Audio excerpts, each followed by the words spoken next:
I beg you to try it, Patricio. Let me get this straight, Carla. You disagree on the weapon, you disagree on the number of blows. Listen to me, Patricio. You're there once in your life. Hey, people. Trish Wood here. It's cleanup on aisle 3 day here at Critical, meaning we have a whole host of media fails and more evidence, maybe you don't want it, that we no longer live in a working democracy. I actually believe that's true. People are saying a revolution's coming. I feel it. I think it's already happened. And Victor Davis Hanson actually agrees with that. It's already happened, people. I believe it has. The media are so now in bed. They're not just in bed, they're having sex with government and science bureaucrats and big pharma, letting them get away with virtually anything without any data-driven criticism whatsoever. All is lost, and I believe that more than ever today. And Afghanistan is not helping at all. Holy smokes. We're going to talk about Afghanistan a little bit later in the opening. It's so big for me and so utterly inexplicable that, I've been speechless a couple of times, but not today. I have lots to say about it. I think it means that something terrible might be coming to our neighbors in the South. The reason I think something big might be coming is when you ponder the two solitudes on the Afghanistan debacle, one of them populated by the overeducated, effete men who are driving this failing foreign policy, who never really set foot in a war zone as a soldier or a Marine, have no clue. Rhodes Scholars, Jake Sullivan was one of the architects of the terrible Iran deal. Tony Blinken, same. Head for the hills from those guys. If you compare their response to their own horrific surrender to the Taliban and what this means for the future, not just of Afghanistan, but America and the world, they don't seem bothered by it one little bit. They don't get it, right? They just don't get it. And then you compare that with the spitting anger of the people who served in Afghanistan, lost their limbs, lost buddies on the line. They are gobsmacked with grief. I can tell you right now there's suicides happening as a result of what happened in Afghanistan. These are the two sides of America right now. They're right back now circling the wagons around Joe Biden, many of them, and it's an absolute horror show to watch. I cannot say for you how big of a mistake extricating from Afghanistan was the way that Joe Biden and his generals, McKenzie and Milley, decided to do it. It makes no sense. No one can defend it. And they don't even try to defend it, and because they don't have to defend it. Nobody's pushing them. But they don't even defend it. They default to the argument about, well, we shouldn't be staying in Afghanistan, 20-year war, blah, blah, blah. They can't defend it. So the question remains, I think, for them, for the media, and for all of us in the free world who care about our own safety and security and the morality of honor and protecting people who've worked with us and helped keep us safe. It's a phrase I hate, but I'll just use it for want of another right now. There's something really wrong going on, and the question is why? What's going on? Laura Logan's been asking it night after night. She is upset. I've never seen her in the shape, well, I have, when she was coming back from Tahrir Square. She had a very bad time there, but she's upset. And she's speaking truth on a lot of this stuff. And a lot of the truth she's speaking is asking a big inflammatory question about why this happened. They could have stopped it and they didn't. So that's going to be dealt with a little bit later in the show. It was important maybe to start off that way, honoring some of those people, some of the men and women. But our first little dip into COVID land comes via the mighty Joe Rogan, who has produced a massive self-own of the odious legacy media, and a massive W for himself by declaring yesterday in a clip that he got COVID. So let's play that for you, and then we'll break it down. Hello, friends. So I got back from the road Saturday night, feeling very weary. I had a headache, and I just felt run down. And just to be cautious, I separated from my family, slept in a different part of the house, and throughout the night, I got fevers and sweats, and I knew what was going on. So I got up in the morning, got tested, and it turns out I got COVID. So we immediately threw the kitchen sink at it, all kinds of meds, monoclonal antibodies, ivermectin, Z-Pak, prednisone, everything. And I also got an NAD drip and a vitamin drip, and I did that 3 days in a row. And so here we are on Wednesday, and I feel great. I really only had one bad day. Sunday sucked, but Monday was better. Tuesday felt better than Monday, and today I feel good. I actually feel pretty fucking good. That's the good news.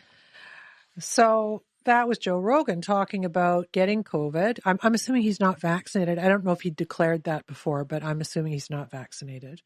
That he decided to take his chances, given that he's a pretty healthy guy. And he took his chances, and he took some of the therapies that are not available to most of us, by the way. He is a very, very rich guy with access to private physicians and all kinds of stuff that if we got COVID, we probably couldn't get that quickly and in that same abundance that he did. But that aside, he kind of put his money where his mouth is, didn't he? He got COVID, and he went and he sought out all the early treatments that many people on this show have been talking about for months, right?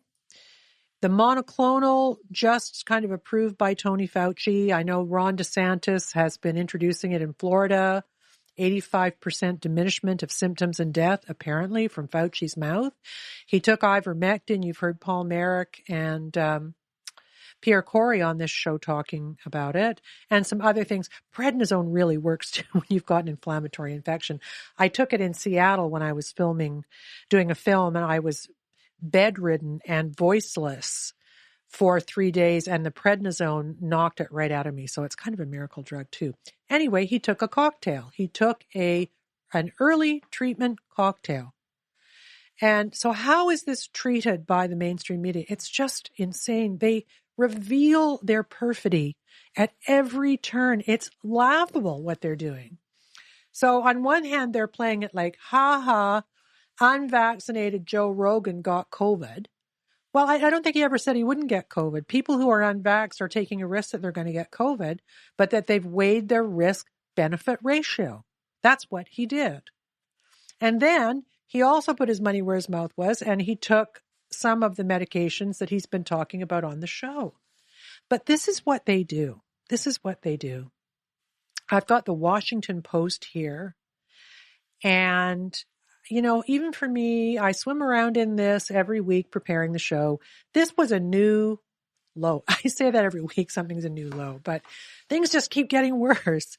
But this is a new low. Here's the headline, Washington Post. Joe Rogan has COVID-19 and he's taking an unproven deworming medicine. Got it? The deworming medicine that they are referring to is ivermectin. The reason that this idiot at the Washington Post is referring to it as a deworming medicine is because a couple of weeks ago, the NIH, which is the primary enemy of ivermectin, put out a little tweet that said something like, you're not a horse, you're not a cow, you know, why would you take a product that is meant for veterinary, something along those lines. It was picked up by most of the mainstream media. And what they did was they crafted a message. And what they tried to do, and clearly they did it successfully, right? If you work at the Washington Post, you're not an idiot. You may behave like an idiot. You might write stories like an idiot, but you're not an idiot. So why is he the guy or woman, there's no byline on it that I can see, but who wrote this piece telling lies and gaslighting about ivermectin? Let me say about ivermectin, I seem to be promoting it on here a lot. I don't mean to promote it this much. I don't have a dog in this hunt, as they say, but this is really about the media right now. You can go and look up the studies yourself. It looks promising.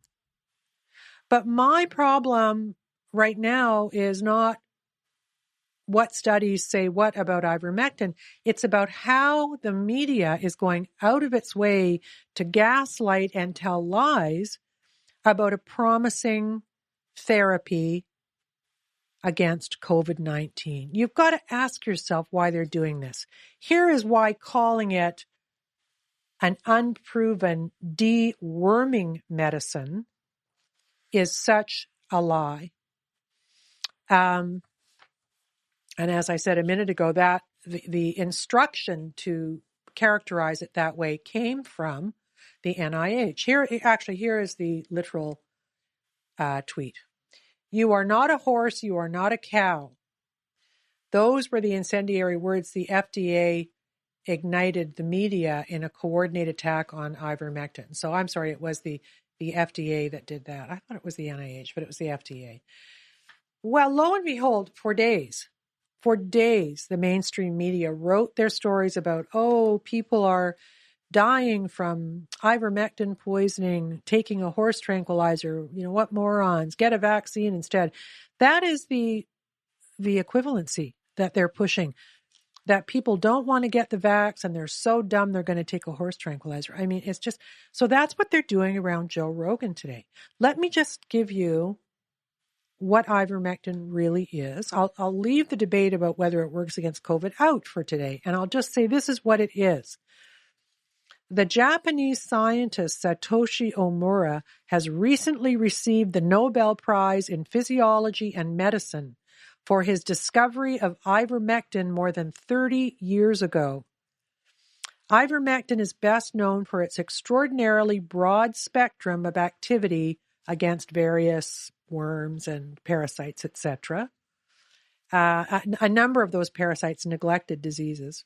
It's used to treat millions of people at risk of contracting devastating diseases. Okay? So it's not a horse thing. I mean, they use it in horses, but that's not why it was invented, and that's not what the doctors using ivermectin are using on patients. So why are they lining up this way and using the Joe Rogan story to take another run at this? Right? I mean, it's really... And here's what they say about,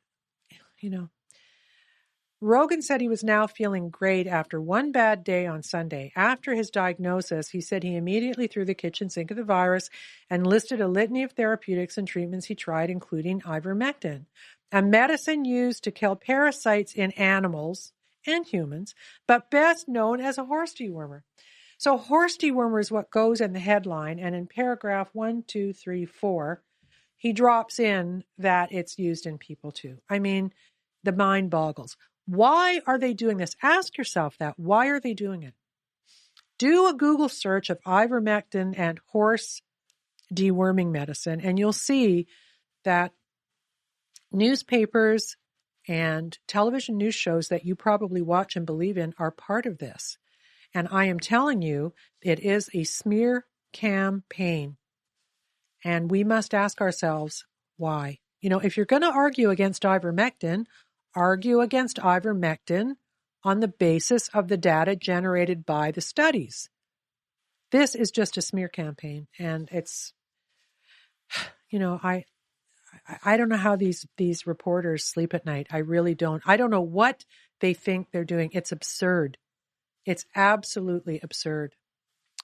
So that's the interesting thing about the Joe Rogan story. It's not just that he put his money where his mouth is. He got COVID. He got early treatment. In 3 days, he was feeling better. I'm not saying that would work for everybody or even anybody. I don't know. But He did what he believed he should do for himself, and it's had a good outcome. And they absolutely hate it. They are coming for him. It's shocking how much they don't want these things to be true. The only thing that can be true right now is the vaccine. That's the only thing. It's the only thing. So, here's another one. Let me just say one more. Joe Rogan got COVID and decided to take ivermectin. Stop taking a horse dewormer and get vaccinated. I mean, they're all using the same language. It's like it's coming from the Politburo. Okay, I'll move on. So we're going to move on. I know we talk a lot about how this is an international show, and today it really is, because I was quite captivated this week by a story out of the UK about a little black alpaca by the name of Geronimo. It sounds like a silly, not serious story, but it actually is a serious story, because what happened to that alpaca at the hands of government science bureaucrats is absolutely grotesque. Captured on video. Here is the story. It was percolating around in the media for a couple of weeks. This alpaca named Geronimo, who lived on a farm with a woman named Helen McDonald, who loved him. You know, if we're going to be mean to animals, this is bad for us. You know, that we will be judged by how we treat the weakest among us, right? Let me just say that to make this a bit more of a serious take. So he lived happily on this farm with Helen McDonald. He tested positive twice. I think it's called bovine TB. There was some dispute about the legitimacy of those tests, which I won't go into, but hey, sound familiar? And the bureaucrats at the appropriate department in the UK government decided that this animal needed to be killed. They've been culling badgers for similar reasons in a very cruel way, and it's been quite controversial. So what happened? So she fights in the courts. I think she was maybe there twice to try to save him. She wants more testing, more science, more data before they kill this poor animal. Anyway, she loses, and one day these bureaucrats show up at the farm with like 10, it looked like 10 bobbies in uniform. And the health bureaucrats in these hazmat suits looking like scary creatures coming to get this poor alpaca, right? The alpaca runs away. It's scared for its life. They wrapped a loop around its mouth and pulled it, literally kicking and screaming, into the van away from this terrible crowd. I mean, it knew it was going to die, right? Terrible. You can find the footage online. The Daily Mail had it. But animals know when they're going to die, right? They know it. And it could sense it. And anyway, that's what's an awful thing. It was a huge public relations disaster for the British government and for the department that moved ahead in a way that violates all of the ethics of the veterinary community. You don't torment an animal to death before it dies. You just don't do it. And yet they did it. And you can't believe in watching the footage that is a scene out of a civilized country with veterinary ethics. And I'm sure there are laws in the UK against animal cruelty. I don't know why they don't apply to the bureaucrats who pulled this one off, but they should. And then just as a final insult to Farmer McDonald, Helen McDonald, the owner of this poor creature, she asked to have an independent vet attend the autopsy so that she could prove her point. She didn't feel that he was infected with this, that it was a testing error, and there's some evidence it could have been. And they said no. They did the autopsy, and you know what they cited? They cited COVID. You know, I mean, COVID is kind of the root of all evil, but they wouldn't even let Geronimo have a neutral party attend his autopsy.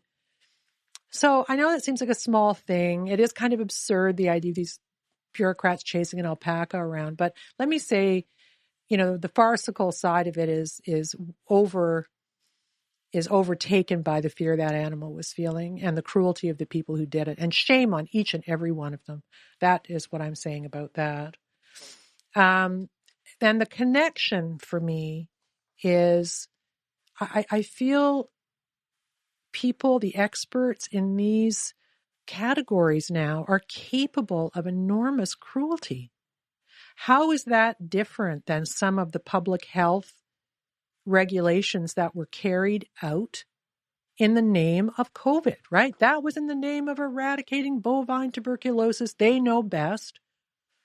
How is that different than the people in the UK or here in Canada or down in the States who are creating a ton of collateral damage through lockdowns and other measures, or even in Australia where they had a manhunt for a positive test of COVID? We're also living in a time now where places like even Canada are talking about these voluntary quarantine facilities being built. Voluntary for how long, right? Like the vaccine was voluntary too for about 15 minutes. So we have to, in all Western democracies where these heavy, oversized, too powerful science bureaucracies running a portion of our lives, we've got to be absolutely on guard going forward about how they're regulated, how much power they have, and what is open to us if we want to refute something they're saying. She didn't really have a way to stop what happened. They just showed up and did it with the cops. So the other side of this, obviously, is COVID and regulations that hurt people. I want to play for you also out of the UK. This is a clip of someone who was unable. He was calling into a call-in show over there. I believe it was on the BBC. And he was telling a story about not being able to actually get in to see his doctor, a problem that's happening around the world in places where doctors now think they can practice medicine by sitting at home. So please listen to this clip. So I rang up the doctor for an appointment. I was categorically refused an appointment and told to take a photograph and send it in. I'm sorry, but I get a bit emotional. I then took the photograph and sent it in, and to my delight, they rang me back a few hours later and said, the doctor said, you've got an infection, we'll give you some antibiotics. I took the antibiotics, obviously, for over a week, and several weeks later, my wife said to me, you need to ring the doctor again, it's getting worse. So I rang the doctor again to be categorically told that the doctors wouldn't see me. I then said to them, I've been double jabbed, I'll wear a mask, I'll even wear rubber gloves, but I insist on seeing a doctor. Anyway, they did see me this time, and they referred me to have a biopsy done, of which they told me it was cancerous. And I was then referred to Leicester Royal Infirmary, where I was told because of the delay it was inoperable and I'd got less than 12 months to live unless I had therapy. I'm now having therapy, but I'm in terrible pain, and it's just disgraceful. If the doctor had seen me back in February, I'm sure they could have been able to operate and remove it. I've since shown that photograph to many medical professionals, and none of them can believe that I wasn't referred directly to dermatology to have it inspected. So I believe that clip was from the Jeremy Vine show. I want you to hold that man's voice in your head the next time you hear about all the cancers that were missed because of COVID-19 and because the medical treatment and examination protocols changed, because public health and the hospitals thought the only priority should be people who might get COVID-19. That is what the outcome of that policy sounds like in human form, that poor gentleman. And I hope that the NHS is hanging its head in shame. A lot of that going around today on today's show.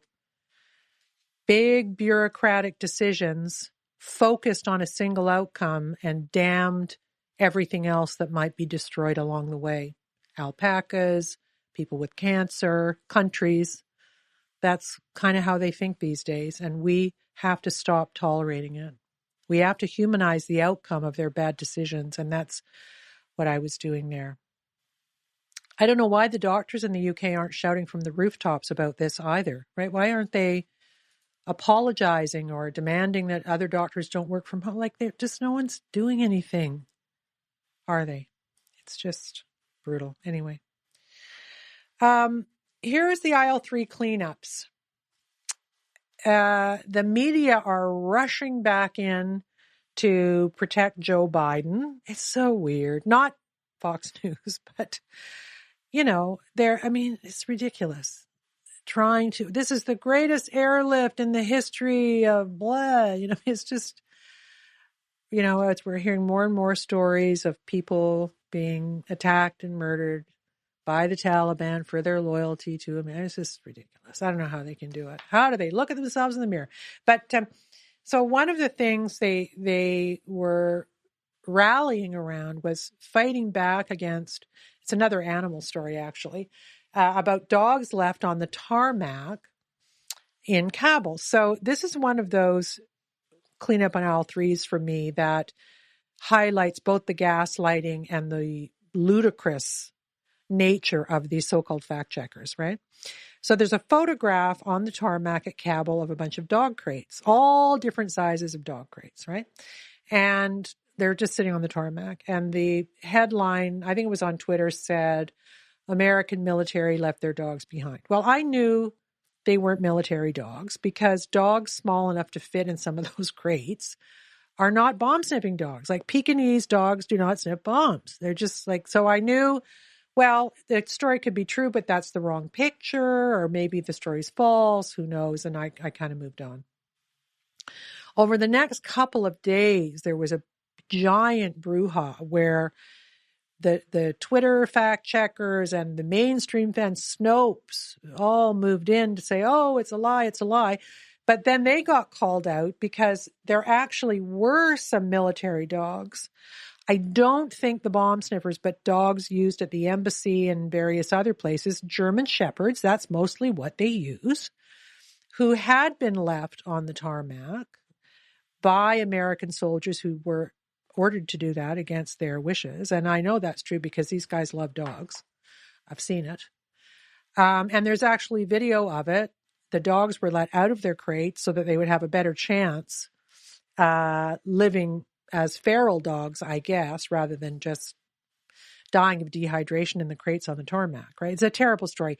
I don't think the dogs have much chance living that way. They've been trained to eat as a reward, etc. So, will they survive? Who knows? Maybe people will take them in. But so the story was essentially true, actually, but they were falling all over each other to cover that up. That was just another terrible thing about Afghanistan. They thought they could kind of bat away. On the other side of it, there is a story of the Taliban flying one of the American-made helicopters and there's a man hanging from the helicopter, dangling in the air, right? And you don't have to look at it too hard to see that the guy is alive and he's not being tortured in some way. I don't know what the hell they thought they were doing, hanging somebody from a helicopter flying, but, it's the Taliban, right? One doesn't take them seriously around stuff like that. But some people, some conservatives who are criticizing the Afghanistan pullout said, look, the Taliban are already torturing people by hanging them. So that was not true. That turned out not to be true. And you could see it wasn't true. So there's another cleanup on the other side of the political spectrum. And I made a mistake, which I'm going to clean up on all three myself. The mistake was that about 5 days ago, I tweeted out that Joe Biden had fallen asleep during a meeting with the Israeli prime minister. So there's a video, the clip I saw was about 2 minutes long, and boy, he really looks like he's sleeping. There's no question about it. And so I tweeted it out and made a couple of choice comments about, how I feel about his mental state. Obviously, he's not robust enough or virile enough or cognitively present enough to be president. It's just obvious. And so that footage played into my own prejudices against Joe Biden. So I tweeted it out without doing what I should have done, which is go and find the original video and watch it all the way through. Somebody in my Twitter following graciously tweeted me just after I'd posted it and said, "Oh, I don't know. I don't think that's really right." So I did seek out the footage, and you could see that after the section where he looks like he's sleeping, he kind of perks up and responds in such a way that suggests that he was awake the whole time. He didn't look awake, but it's pretty clear he was awake. So I made a clarification myself because that is what one does. And one also evaluates one's own motives. And I've been so mad at Joe Biden all week, I would tweet almost anything about him right now, but that's dangerous. So I'm confessing that to you. So this is the point in the show where we talk about Patreon and PayPal. And I start by saying completely sincerely and with huge gratitude how much it means to me that you people are supporting the show the way you are. It really, really helps. It's not a cheap show to do. We put a lot of thought and care into it. So I'm really, really grateful for that. We are doing a special show, it's like a call-in show with Crowdcast, a live show for our patrons on PayPal and Patreon on next Wednesday at 7:00 Eastern Time. And if you are a member of either of those very exclusive clubs, you are going to get an invitation or be alerted to an invitation, and you'll get some technical information about how to take part. As I understand it, being a complete loser when it comes to technology, there will be even a voice component where some people will be able to ask questions that will be answered either by myself or by Julius Rochelle, our wonderful guest, who's got a new piece out today, and you've got to read it. It's just, this guy is a total genius. I mean, he's just amazing. So I would suggest that you do your homework, go to Julius Rochelle's website and read some of his stuff so you can hit him with some questions about what he's discovering about COVID and vaccines. And as for me, you can ask me anything. I've had a pretty vivid life. And, as my father used to say, I've been through everything from pitch and toss to manslaughter, practically. And I'll talk to you about anything: addiction, my career, life at the CBC, why I'm doing the podcast, family life, single parenting, all the stuff that kind of defines us. I'm happy to do that if you're curious at all. Or, if you have a daughter who's thinking about a career that might emulate mine in some way, I'm happy to even give some career advice to young women whom I love talking to. So join us on that. And if you aren't a member of PayPal and Patreon, then you have to go and sign up to support us. And then you can be part of it too. So Patreon, and it's Trish Wood is critical, and PayPal, same thing. And I'm very, very grateful. The community is growing like mad. And it's only going to get bigger because I think, as I alluded to earlier, we're heading into some pretty dark times. And I'm going to make it a mission of mine to not just do the dark, informative stuff that I think we all need to be thinking about. I'm going to start looking for guests who might help us navigate this a bit better psychologically. I don't know about you, but I am burned out. And so is my friend, who I still talk to every day, who I won't name, but she is too. Like, we're just exhausted from it all. And I know that you are too. And here is why you are. Being lied to by your government, being frightened by your government, creates a state of fight or flight in us. That's our human response, right? It all comes from the cerebellum, back of the head, reptilian portion of the brain. That's only supposed to be activated for about a minute while the saber-toothed tiger is attacking us in the cave like a million years ago, right?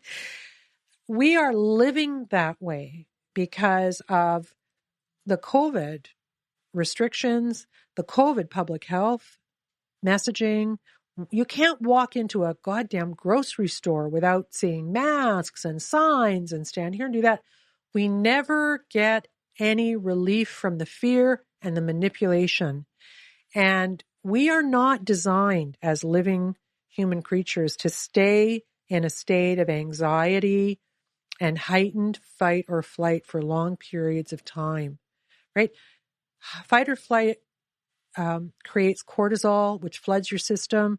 It's not good to be this way all the time. So I know you rely on the show for info about current events, and you're going to get that, but I'm going to seek out really smart people who can help us navigate it, because this is an historic time this time, right? This is historic. And I think many of us have come to the realization that something has already happened. And we got to figure out how to navigate it and how to change it, right? That's my feeling. I look at the world we're living in right now, and none of it makes any sense to me. The media makes no sense. What they're teaching children makes no sense. The way people view each other makes no sense. The acceptance of cruelty, the sacrificing of some people for others. I mean, it's all bananas. And what we thought was a temporary state of affairs seems to be becoming permanent. And that was really driven home for me by the Afghanistan story. That it rearranged my DNA. It rearranged my DNA. It really did. I'm not going to talk too much because I already talked about it, but I do want to say that what happened is inexplicable. The bald-faced lying by the Biden administration and his national security team and Jen Psaki and the Jims is just off the charts and demonstrably provable, right? They walk away from the mic and they're being fact-checked, even by people who like them, are saying, well, no, that's not true, or he did know that, or why did they, So you have to wonder if there isn't something bigger afoot here. And I'm just going to say it. Did they do this on purpose? Did they lose Afghanistan on purpose? Because that's the only answer, the only explanation that's making any sense right now. I don't know why they would have done it. I just can't believe that they're so dumb and so sanguine about such a big mistake.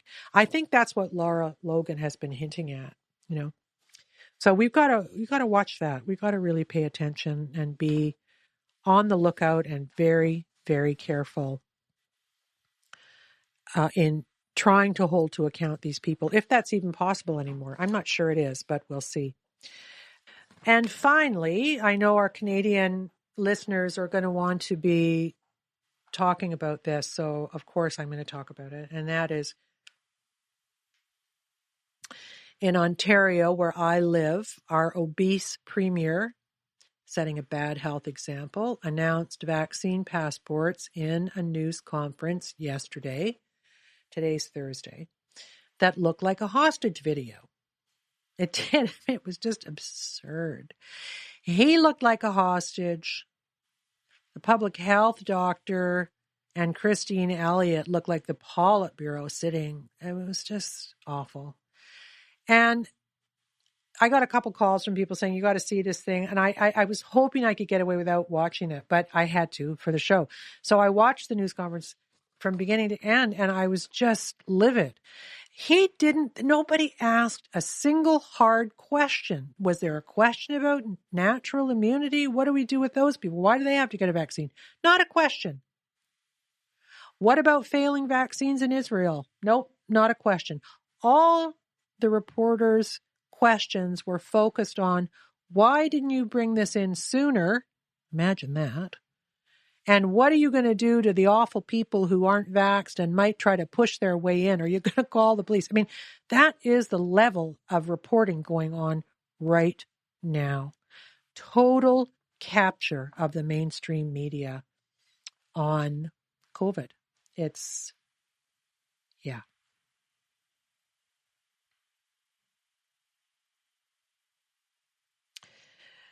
It was a shocking dereliction of duty by the media. And all of it sort of felt like theater, right? None of it was science-based. None of the questions were science-based. Nobody explained how the vax passports were going to keep us safe, right? Nobody asked that. Well, how is that going to work?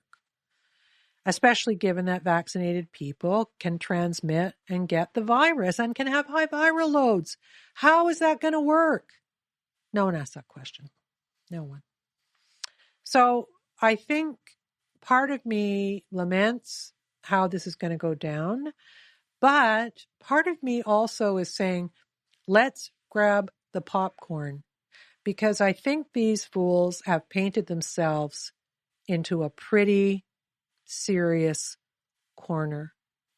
It just came up I was reading a tweet from Israel just a minute ago, and Israel is demanding the third booster or your vaccine passport isn't going to work. So I'm just wondering how long the good people in the country, the ones who got vaccinated, are going to tolerate jab after jab after jab in order to stay on the vaccine passport train, right? So we'll see. I think this is going to end badly for them. If there's a God, and I do believe there is a God. The other thing that didn't happen at the press conference, nobody asked about treatments or therapies.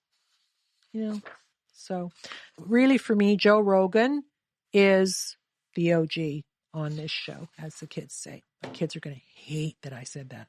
Okay, so let's get to my guest. This guy is really interesting. His name is Hooman Norchasm, MD, PhD, lots of credentials.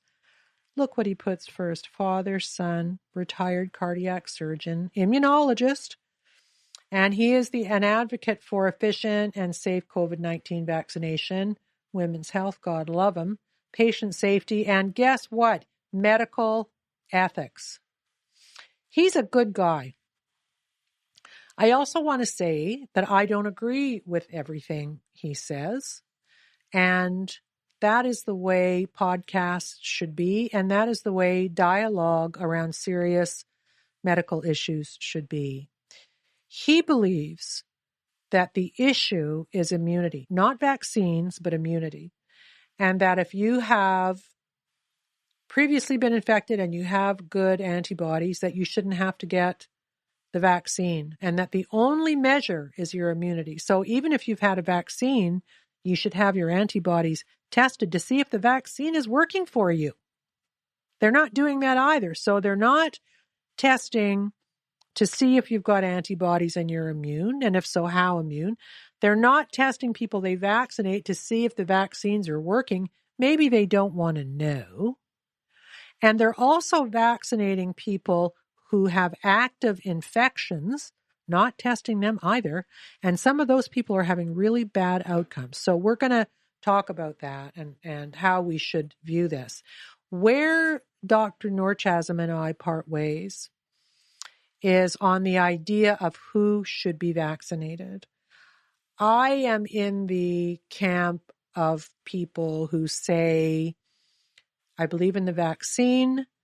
I think it should probably go to people who are medium to high risk of having a bad outcome. And everybody else can make their own decision. And if they get COVID, like Joe Rogan did, hopefully be able to utilize the same therapies that he did. But we've talked about the pushback against ivermectin, so who knows if that's even possible. But that's my view. He doesn't feel the same way. He thinks everybody should be immune either from natural immunity or vaccines. And if you don't have natural immunity, you should get vaccinated. So he's quite interesting on that. But, he's one of those people that you can have a difference of opinion with and learn something from the discussion. He also is very, very critical of the way the vaccine was rolled out, of the way they're handling vaccine passports. And he believes that it is the bludgeoning tool, public health messaging itself, that has created the so-called vaccine hesitancy. So he's a very interesting guy. And here is my conversation with Hooman Norchasm, MD. Hi, Dr. Norchasm. How are you? I'm doing well. Thanks very much, Trish, for this invitation. It's nice to be with you. Well, it's nice to have you on, too. I'm really, really grateful because we've been looking intently at the natural immunity question, which everybody in the world seems to hate.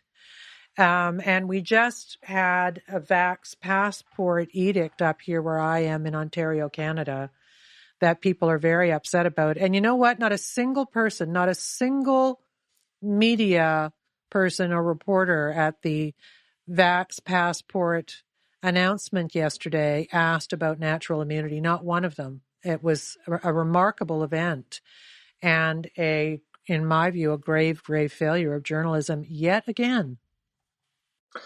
Well, unfortunately, I think not only is it a failure in journalism, I think it's a colossal failure in scientific reasoning on the part of the hundreds of thousands of immunologists, very well decorated and well accomplished immunologists in the world, that's sort of interfacing with our civil discord at this point. I think it's really what I find absolutely shocking is that some very decorated immunologists who understand this concept that natural immunity is very well protective are not speaking up against forced mandated vaccination of people who are already immune from a prior infection. I think this is a colossal failure, not only in journalism, because journalists are scientific lay people for the most part, but it's actually a colossal failure in scientific ethics on the part of some very accomplished immunologists in the Western Hemisphere. It's really it's totally shocking. And, I tend to pick on the journalists maybe a little bit more just because that is was my business. And I feel that so much that's wrong right now everywhere in Western democracies is a result of this, of a failure. And the failure seems to be that they don't think anymore their job is to ask tough questions of people in positions of power, which is, in my view, the death of democracy. So that's kind of why I harp on the journalism side of it. But you're right. I mean, there are many, many, many, many people on the science side of this thing who should be stepping forward and aren't. I guess my question to you is, why aren't they? Well, again, I think that journalists obviously have a duty to ask incisive questions and to reveal the truth and shed light. However, I think in this case, this is such a fundamental issue. This issue of we are in the middle of a pandemic where literally millions of people have been infected and are naturally immune, against really what is a transient virus. And some very decorated scientists and public health officials who actually know better and have the expertise to know better and who shape the narrative are not actually acknowledging this. I think probably has to do with the fact that these individuals are concerned that the lay public would think that natural immunity is the way to go, and so they would become vaccine hesitant. So I think it's a sort of a strategic error, but fundamentally, I think from the perspective of the scientists and the public health officials, it speaks to a very disturbing level of disrespect for the intelligence of the average citizen in the Western Hemisphere. That is to say that we can actually walk and chew gum at the same time, and in fact, I think most reasonable individuals could be told that the risk that one incurs from a natural infection far outweighs the risk that one incurs from the vaccination by probably orders of magnitude, hundreds if not thousands of times. So in other words, an unrestrained, uncontrolled natural infection in any age category would wreak more havoc on your body than the vaccine has a chance of doing. Now, if we sort of start with that premise and then ask ourselves, well, who needs the vaccine, which is the idea of medical necessity, medical necessity really is at the core of ethical and safe practice. In other words, we don't do unnecessary things to people who don't need or stand a chance to benefit from them. Yeah. And that's the whole argument here is that I think we've stepped away from this idea of medical necessity and medical ethics, and we're primarily focused on one-size-fits-all vaccination. This has been my critique from the beginning. Yeah. So here, this is kind of the place I think where you and I have some disagreement, and that is that I believe, having been kind of reading and studying this for a very long time now, that the idea that people who are healthy and without comorbidities, and they're not obese, and they're, good to go, and they're young, have more of a risk from COVID than they do from a vaccine. And I'll tell you why I say that. And it's just to say that there's so much unknown about the vaccines, right? Because the trials were truncated, maybe for good reason. I guess they were. We don't know what the long-term effects are going to be. So today, for instance, we're looking at Joe Rogan, who's a super healthy kind of middle-aged guy, right? Who is admitting he got COVID and did an early treatment regimen with a bunch of different things, including monoclonal, and was sick for 3 days. So I'm not sure I buy the idea that between natural immunity and vaccines, there can't be a window for reasonably healthy, non-compromised people to say, I don't want to get the vaccine. I want to go on about my life. And if I get COVID, I'll get treatment for it. Like, why can't we have that too? Well, so I mean, there are two issues here. I think the notion that a natural infection, which sort of uncontrollably replicates in the body, unpredictably in the body, is less harmful than the vaccine, I think is sort of, to begin, it's actually a suspect claim. And I think that the folks who actually make that claim, I'm not specifically speaking to your comment, Trish. I just think that when we're talking about healthcare professionals and physicians who make that claim, I think it's frankly somewhat of a disingenuous claim. The reality is that in the case of every viral infection, every one that we know, an uncontrolled infection always has the probability of wreaking, quite severe havoc in the body. Now, what you speak to in terms of treatment, I think this is an important point that we should consider carefully. In medicine, we do have two sides of the coin in terms of delivery of care to individuals. One is prophylaxis and prevention, and one is treatment, right? So there are treatments that fall into the category of prophylaxis and prevention, and then there are treatments that fall into the category of treatment. As an example, I can tell you, when let's think about heart disease for a second, right? So, there's no question we have some very, very effective treatments against coronary disease, things like coronary artery bypass operations and stents, right? That those are very effective treatments. And in fact, myself having, practiced cardiothoracic surgery for about 10 years, I can tell you that those treatments are quite effective. However, the existence of those treatments would not justify me telling my patients, go ahead and lead an unhealthy lifestyle, expose yourself to the risk of high cholesterol and obesity and lack of exercise, and I will do a stent or a cabbage for you when you actually have your heart attack. That would constitute bad public health policy, would constitute malpractice, frankly.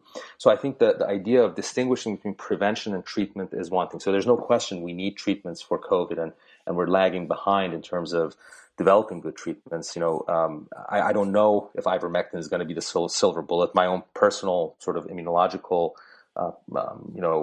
prognostication is that it would be a drug like cyclosporin, which in a targeted way dampens the inflammatory cells involved in COVID. Yeah. So I do think we need to develop that. But I think to sort of go down the path of ignoring the science of immunology and vaccinology and saying that that the preventive force that the acquired immune response exerts on transient viruses is irrelevant, or from a public health perspective, we should not tap into that to solve this pandemic problem. I think it's a big error.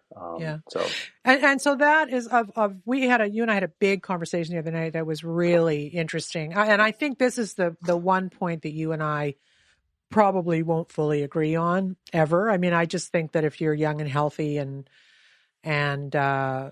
your chances of having a bad outcome from COVID are virtually nil, why risk a vaccine? Well, That's my view. so they're not virtually nil. I mean, so I think we need to make sure our views are shaped by sort of a real on the ground picture. So I think that 90% of people do recover from COVID quite well, and that 90% number to most people sounds pretty good. But in a public health sort of from a public health perspective, and when you're talking about sort of a non-endemic vaccine or virus rather.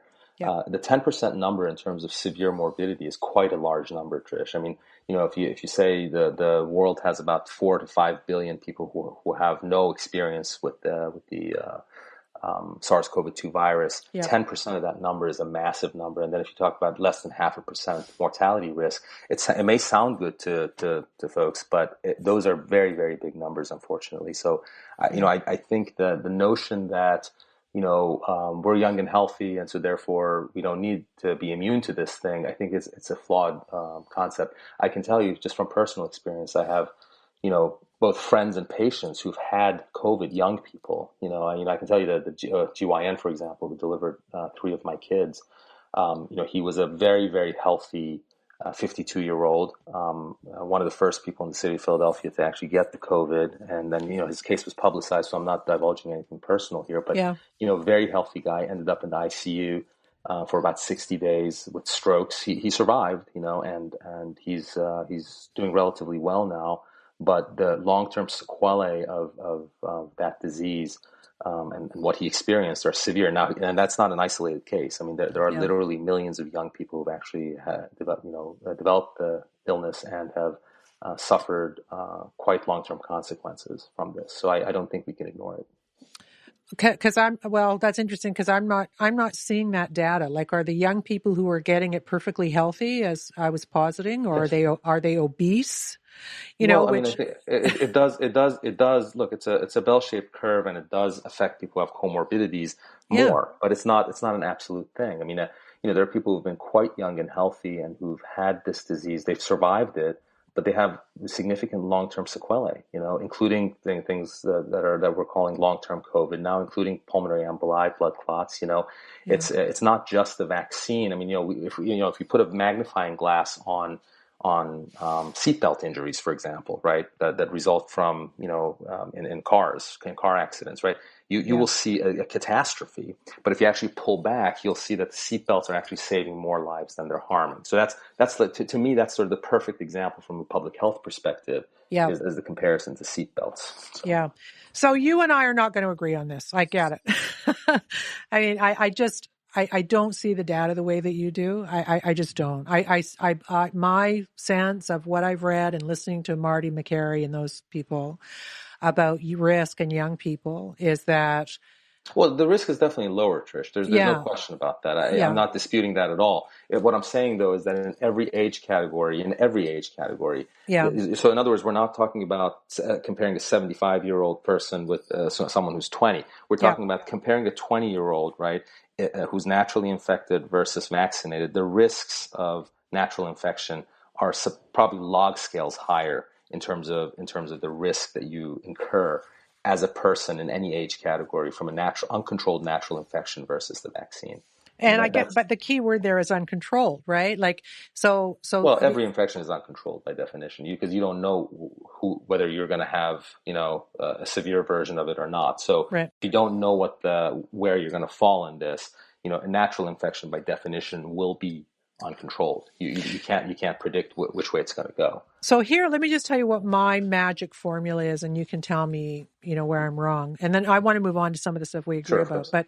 But I'm glad you're having this discussion with me because I respect your opinion a lot. But you haven't moved me an inch. So on this issue, this one issue. But let me say this. So why couldn't we do this? Why couldn't we say that a doctor, a GP who's deciding whether or not a patient should be vaccinated, especially given what we know about vaccine failure now, but we'll move on to that in a minute, but says, okay, I've got someone standing in front of me. He's 20 years old. He's thin. He has no comorbidities, is as healthy as can be. Why can't there be, a box of things that you check off. And if he checks off all of these things that suggest he's going to have, not a tough battle should he get COVID. And also bearing in mind that there are some tools in the toolkit now, including monoclonal, which Anthony Fauci said can diminish things by 85%. Why can't we now, instead of having a one-size-fits-all, which is either your idea of including natural immunity, which I 1,000% agree with, in the bucket of who is immunized, why can't there just be another category of people who we know would do well if they got it because they're healthy, and we have also therapies for that? And this I guess is always my bottom line with the vaccine, Dr. Norchasm, and that's the idea that we don't have long-term studies yet. So any risk-benefit ratio is compromised this early on a vaccine that's not been tested for a long period of time. So why can't we do that? Why is that wrong? So it's not wrong. I think what you hit the nail on the head is that we don't have long-term studies now. The part of the problem is that we've been confronted with this isn't just a sort of a low-grade disease process like cancer, let's say, or like COPD. This is a pandemic that was thrust upon us within the span of several weeks, and now it expanded into a mushroom cloud over the course of less than a year. So time is of the essence, of course. Now, when you think about sort of risk adjudication, we do all kinds of treatments based on sort of a risk paradigm, right? And so the way that happens is over time, we sort of develop an understanding of what the risk factors are. So, for example, if you're talking about something like breast cancer, we have something called the BI-RADS system in adjudication of breast cancer, for example, where you have all these different parameters that you look at radiologically, also with respect to the history of the disease process, and you put it all together and you say, okay, here's your risk stratification, right? And so you can then make a decision on the basis of that. Unfortunately, we don't have that luxury in this case. So there's really no way to know if that 20-year-old who is standing in front of you and looks pretty healthy and has no comorbidities is going to be the one who develops severe myocarditis or pulmonary embolism from the natural infection. Well, or from the vaccine, which does. So the one parameter that we do know, right, is that if you are immune, okay, if you have antibody immunity to this virus, that's a fundamental piece of basic science. That is the one parameter that we actually do have control over. Now, in terms of risk of vaccine versus the virus, again, if whatever the risk of the vaccine is from the spike protein, right, if you take that and multiply it by log orders, right, you will get the risk of a viral infection because it's the same stuff, except it's present in your body in an uncontrolled fashion at a much higher level in the case of the virus. Yeah. So I think that, yes, there is a risk with this vaccine for sure. We shouldn't ignore it. We should certainly not ignore the harm. But really the biggest thing we could be doing right now is establishing medical necessity with respect to immunity. I mean, if you don't have immunity, you're susceptible. And so, you don't know if you're going to be part of the 90% or the 10%. You just don't know. And I think that's a really, really important point. So let's move, the risk benefit thing for me is really interesting. And I think about it multiple times a day. So I could talk to you about that forever, but let's move on, because your position, which is a really interesting one, and I wish had been raised at the news conference here, and indeed in discussions around vaccine passports and vaccine mandates everywhere, is the idea that people who have natural immunity are completely left out of that equation. Explain for me and for the listeners what discussions around immunity to COVID-19 should look like versus what they look like now. The discussion centers on sort of one-size-fits-all mandated vaccination of everyone. Now, that is, I believe that's a colossal error in public health judgment, and in fact, I think it actually is very erosive to the fabric of our democracies, simply because there are millions of people, up to 30% in the United States, who are naturally immune, and all the data is saying that these folks are equally protected, if not better protected than those who are vaccinated. And these people actually fundamentally and viscerally know this themselves, because, in we in Western civilization, we all know if you've had a viral infection, you're immune to it. There's no reason to get a chickenpox vaccine if you've had chickenpox, right? Right. And so that's sort of something that people understand, and then they're juxtaposed and they're confronted with this idea of getting a forced vaccination at risk of coercion. And so I think that is completely erosive to our civil structure. Not to mention that if you vaccinate somebody who does not need to be vaccinated because they are already immune, you're doing something medically unnecessary. So you really only open the door to harm, right? Yes. And then there's another category of folks who actually are concurrently infected, because one of the most unusual things that we're doing in this pandemic is that we're vaccinating people in the middle of an outbreak. Normally, what we do is we vaccinate people before the bug emerges on the scene. So literally, you're putting a vaccine and force activating the immune system in a setting where the person may have asymptomatic infections. And in fact, there have been some very prominent cases of harm to those kinds of people. The case in point of it is a young orthopedic surgeon in Tennessee by the name of J. Barton Williams. Dr. Williams had a recent infection and got the Pfizer vaccine, and literally within several days of vaccination, in the setting of a recent prior infection, he basically ended up getting the hyperinflammatory disease and died in the ICU. The other case is the case of a young man, Everest Romney, of Utah, who was an All-American basketball star, and he also got vaccinated in the setting of a COVID infection, and he developed these blood clots in his brain.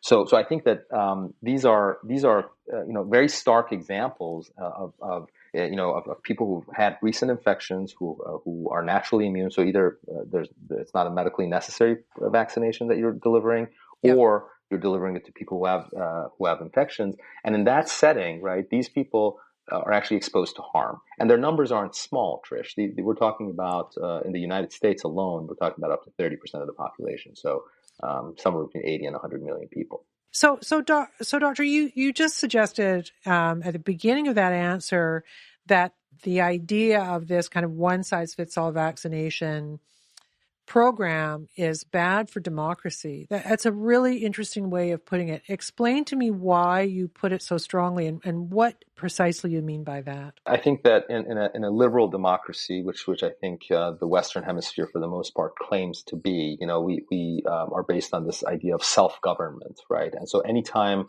our government comes in and sort of imposes mandates on people, this has to be done in order to get compliance with that in a liberal democracy. You need to have public consensus, right? And so if you don't have public consensus in a liberal democracy, in a self-governing liberal democracy, especially a place like the United States, what you end up getting is coercion, right? I mean, so people feel coerced. And I think in the United States, clearly, and in other Western countries, this is happening. Almost half the population is feeling coerced, and this actually erodes trust in government.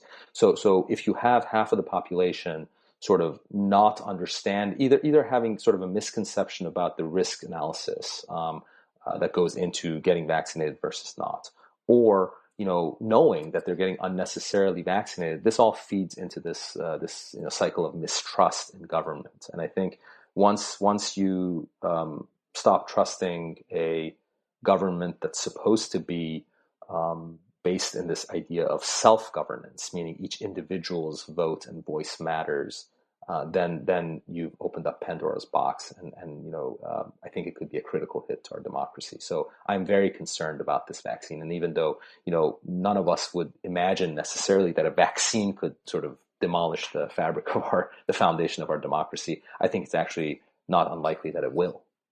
Wow, that's quite something, because coming from you, this is very interesting, because no one could ever accuse you of being anti-vax in any way, shape, or form, right? You have this kind of principled position based on your interpretation of the data, and you're moving forward on these ideas in your professional life without concern, really, of fear or favor, which is quite unusual given what's happening right now. So props to you. I mean, I admire that you are taking that position. I want to ask you about what you just said about people who get the vaccine when they have an infection, and how this can, I guess, what does it do? Does it kind of really kind of upgrade the cytokine storm in people? Is that what happens? Or what's the mechanism of death in people who that happens to? Well, so on the fundamental level, from a standard of care practice perspective, I mean, and I think again, you don't have to be a physician to know this. Most of us know that if you've had a viral infection, the sniffles, the fever, and you go to the doctor's office, most doctors would delay the vaccination and would not give you a vaccine while you're ill, right? While Yeah. you have an active infection. But we're not testing for that. Is that correct? Like they're No, we're not not. saying, yeah. Okay. So just to be clear, it is your suggestion that we should we be testing for COVID before Absolutely. Absolutely. Yeah. I mean, the first initiative that I started, was this idea of screen before vaccine. So that would serve two purposes. Number one is you first of all, you determine whether or not you have antibodies. If you don't have antibodies, you are susceptible to this infection. Right. And number two is to determine whether you have a concurrent infection, because if you have a concurrent infection, you should probably not get the vaccine, because not only are you going to become immunized by the natural infection that you have, but also you may end up being harmed by the vaccine. So the name of the initiative, and I wrote extensively about it, is #ScreenBeforeVaccine, with the letter B and the number 4 in between the screen before vaccine. Can I ask you a question, Doctor? And we'll put that up, by the way, for you on the website. But I just want to get this idea. The idea that people can be harmed if they have a COVID infection when they're vaccinated, was that studied in the data during the trials for these products, or no? For the most part, people who've had concurrent infections were excluded. Now, there are a limited number of people with asymptomatic infections who were included in the vaccine trials in Pfizer, but the numbers are very limited. And so I don't think we know the answer. What we do know, certainly, is that there are very many anecdotal cases of people with concurrent infections who've gotten harmed. I just listed two of them for you. Everest Romney and J. Barton Williams both had recent prior infections. Now here's the thing, though, right? Even assuming that there is no mechanistic basis to this, and there is, I can describe this the mechanistic basis to you, and I've written about it. But just the simple idea that 30% of the population may already be infected and immune, and if you just exclude those people from the pool of vaccination on the basis of medical necessity, you will reduce the absolute number of people who get harmed or have complications from the vaccine. Does that make sense? Yes, so in other words, if you have 300 million people you want to vaccinate, and 100 million of them don't need this vaccine, if you don't put the vaccine in those 100 million people, whatever the risk of harm is from the vaccine, whatever the risk of complications is, you've reduced that risk, right? And you should do that. That's what we do in medicine. We operate, the principles of medical ethics have to do with safety ultimately. And one of the principles of medical ethics is medical necessity. I would never do a coronary stent on someone who doesn't need it. I would never, you would never do a mastectomy on someone who doesn't need it. And if you do, you're guilty of malpractice because you haven't established medical necessity. So what we're confronted with here is a scenario where we have hundreds of millions of people who are naturally infected, and the data is very clear on this. These people are equally, if not better, immune to subsequent infection, right? And compared to fully vaccinated people, in some cases even in a better to a greater degree. So we're exposing these people to an unnecessary medical treatment and only opening the door to harm. Now, you asked a very specific question: how does a vaccine harm people who have concurrent infections? And what I would tell you is it's a very simple concept. If you have an uncontrolled infection all over your body, the virus is all over your body, and you come in and you force activate the immune system and drive it into hyperdrive with the vaccine, all those tissues in which the virus exists end up getting targeted. And so you can develop this, sort of tissue damage picture or hyperinflammatory picture. So that could manifest itself in terms of blood clots, because the virus goes to the inner lining of the blood vessels. It could show itself in the form of hyperinflammatory syndromes, which is what people like J. Barton Williams passed away from, something called MIS-C, which is a known complication associated with this vaccine. So we really have, if you want to think about it in terms of a 2-floor building, right? On the first floor you have medical necessity. If you can establish medical necessity, then you will eliminate harm. And on the second floor is actually vaccination of concurrently infected people. These are both mistakes to be done. Both mistakes.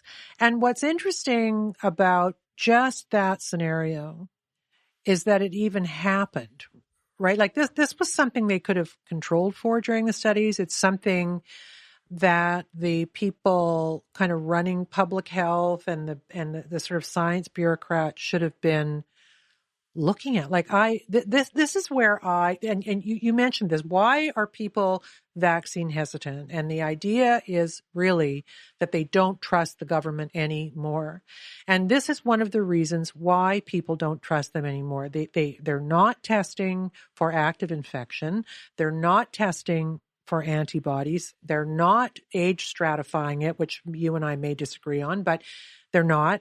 And so people are like, even people who failed science are like, this doesn't make any sense now. Just this kind of get a jab in everybody's arm. And if we can't jab everybody, we're going to not let you do your grocery shopping. I mean, it's crazy. Unfortunately, Trish, there's a conflation going on between vaccination and immunity. And I just want to be very clear for you and your audience. Really the Achilles heel of this pandemic is immunity. Immunity, not vaccination, not masks, right? I mean, again, if people want to wear masks, go ahead. I mean, it's the science is relatively clear on whether these cloth masks prevent a 0.1 micron virus from spreading or not. But well, clear in what direction? Clear in which direction? What do you say? Well, in the direction that you need N95 masks. If we want to really have an effective vaccine or a mask mandate, rather, we should be mandating N95s, because N95s are the ones, the kind of masks that would capture tiny little viruses as small as 0.1 microns, which is what SARS-CoV-2 is. The cloth masks are, I sort of view them more like a security blanket for a 5-year-old, Yeah. And again, I mean, I gave my 5-year-old a security blanket. Okay, he carried it around until he was 8 years old, right? Yeah. So I don't object to it. And, I think it's silly, but really, especially because we are not focused squarely on immunity. We're focused on vaccination and masking. Now, clearly, a lot of vaccinated people will become immune, but many won't. And many are already immune.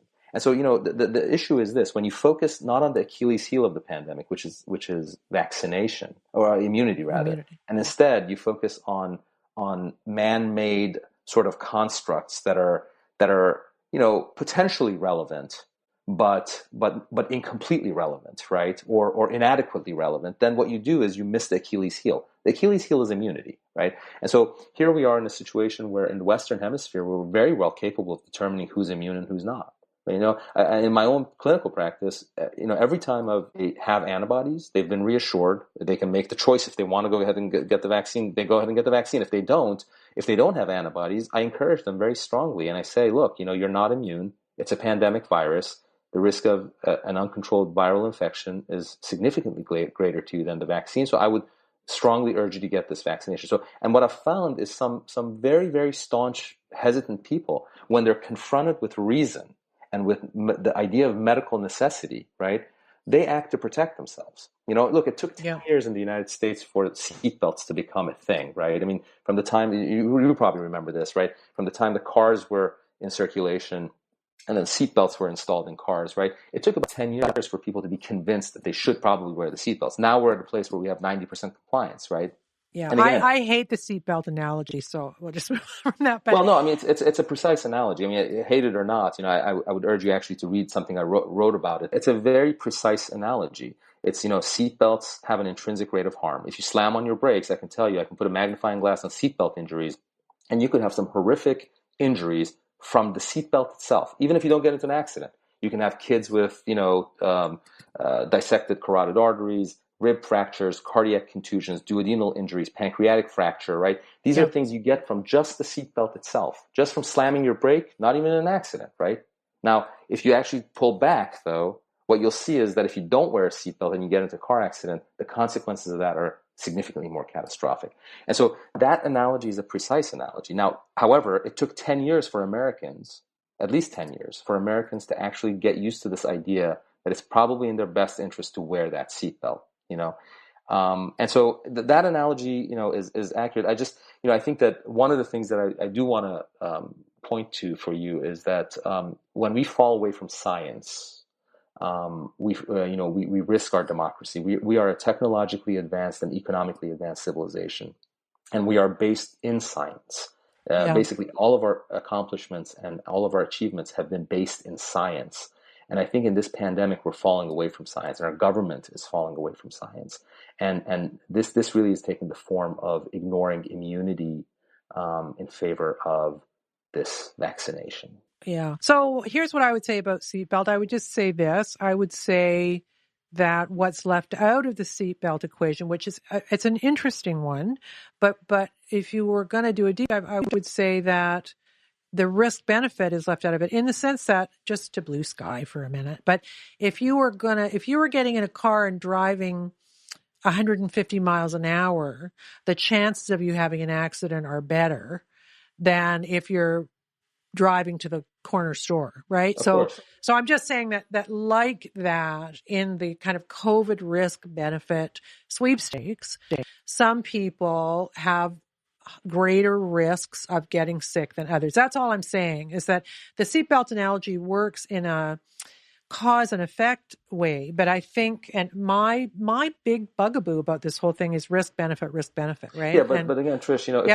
if you compare, the accurate comparison is if you take a pool of people who drive over 120 miles an hour, right? Yeah. And half of them are wearing seatbelts, half of them aren't. You look at the risk in that category, and then you go look at the risk in the category of people who are driving 15 miles an hour to the supermarket. In both those categories, right, you'll see that people who are wearing the seatbelt are at lower risk of getting harmed, even if you're going 15 miles an hour. I mean, when I go to the corner store, I wear my seatbelt. I don't know about you, but I do. Oh, I mostly do. Yeah. Yeah, I mean, you mostly do, but that's the point. The point is not the comparison between the 75-year-old person who's who's getting COVID versus the 20-year-old. There's no question that the 75-year-old is more susceptible. The real comparison is between, in each age category, comparing natural infection to vaccination, which goes back to the original sort of points we discussed on the front end here. But again, I do want to make sure we crystallize this idea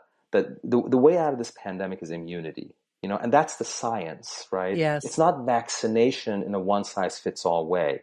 Because, if you focus on the vaccination part of it, right, not only are you sort of missing the possibility that some vaccinated people may not be immune, but you're also coercing people who may not need the vaccine into getting the vaccine, and you're eroding your democracy.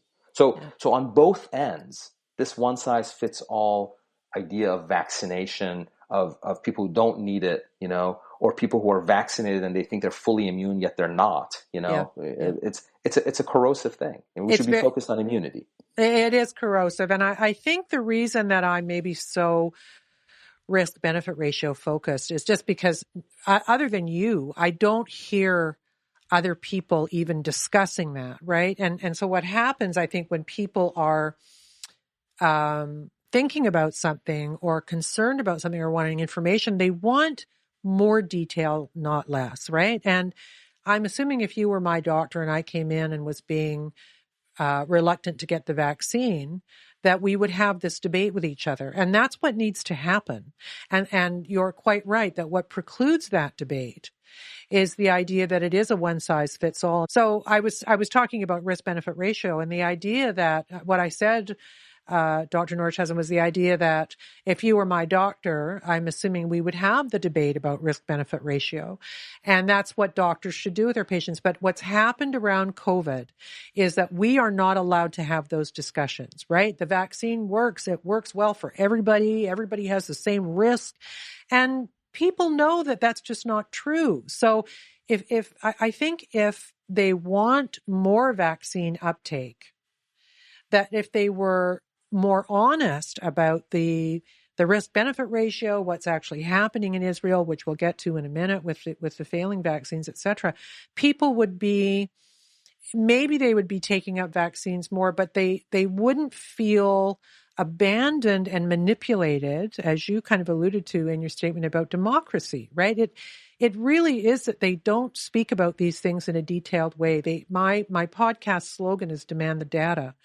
And that's something they are reluctant to couch their mandates and their discussions in. They just don't talk about data with us, which is there's no question there's been a colossal failure in messaging on the part of the U.S. public health officials and others.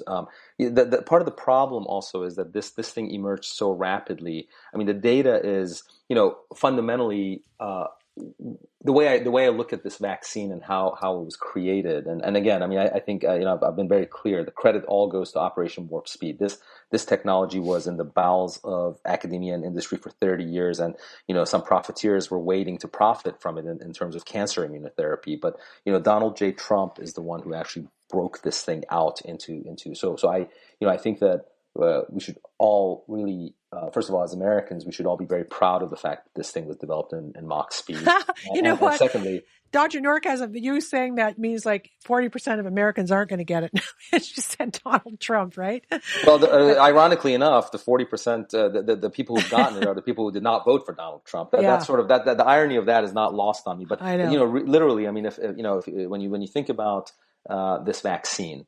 Yeah. I think every American should really be proud of this. But unfortunately, the reality is that this challenge was thrust upon us so rapidly. So the data is scarce. What we have is our scientific acumen, and some of that science is unassailable. I mean, this idea that we have a transient virus, that's basically the common cold virus that's been modified genetically, obviously.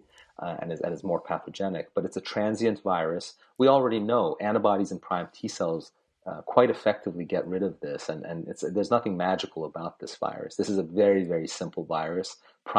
Pre-existing prime T cells and antibodies, which is basically what vaccines induce, quite easily take care of this infection. So I think if we fall away from that science, and I think we've fallen away from that science, I think there's a failure in explaining this to everyday people. Yeah, very much. Is that what the issue here is that we need to become immune, and that in every age category, again, with respect to the risk stratification, the comparison is not between the 70-year-old and the 20-year-old. The comparison is in each category for the 70-year-olds and for the 20-year-olds.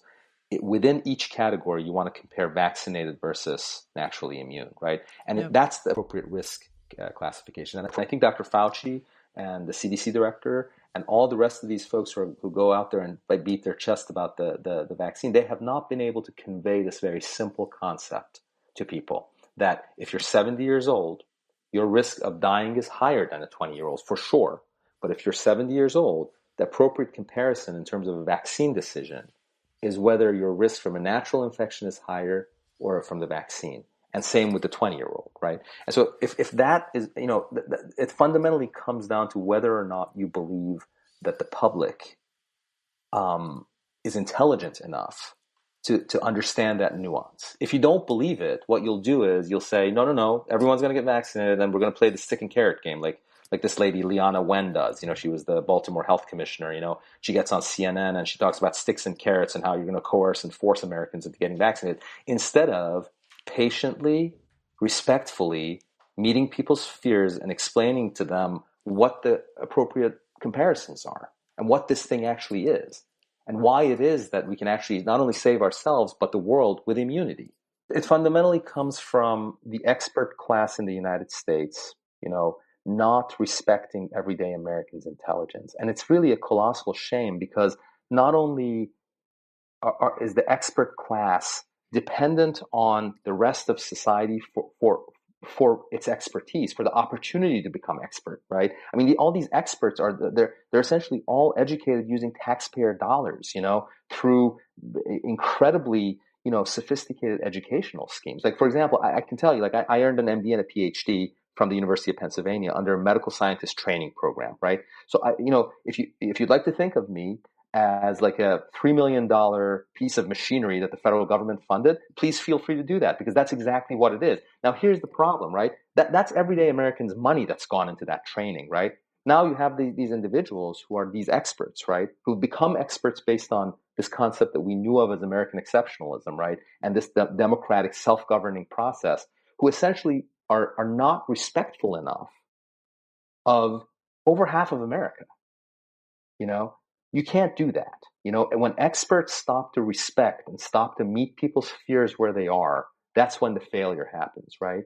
So here it is. The expert class, Dr. Fauci, Dr. Walensky, and their crowd don't believe that everyday Americans could actually understand fundamental reasoning and rationality. So they're saying, no, everyone's going to get vaccinated, come hell or high water. We're going to violate the principles of medical ethics.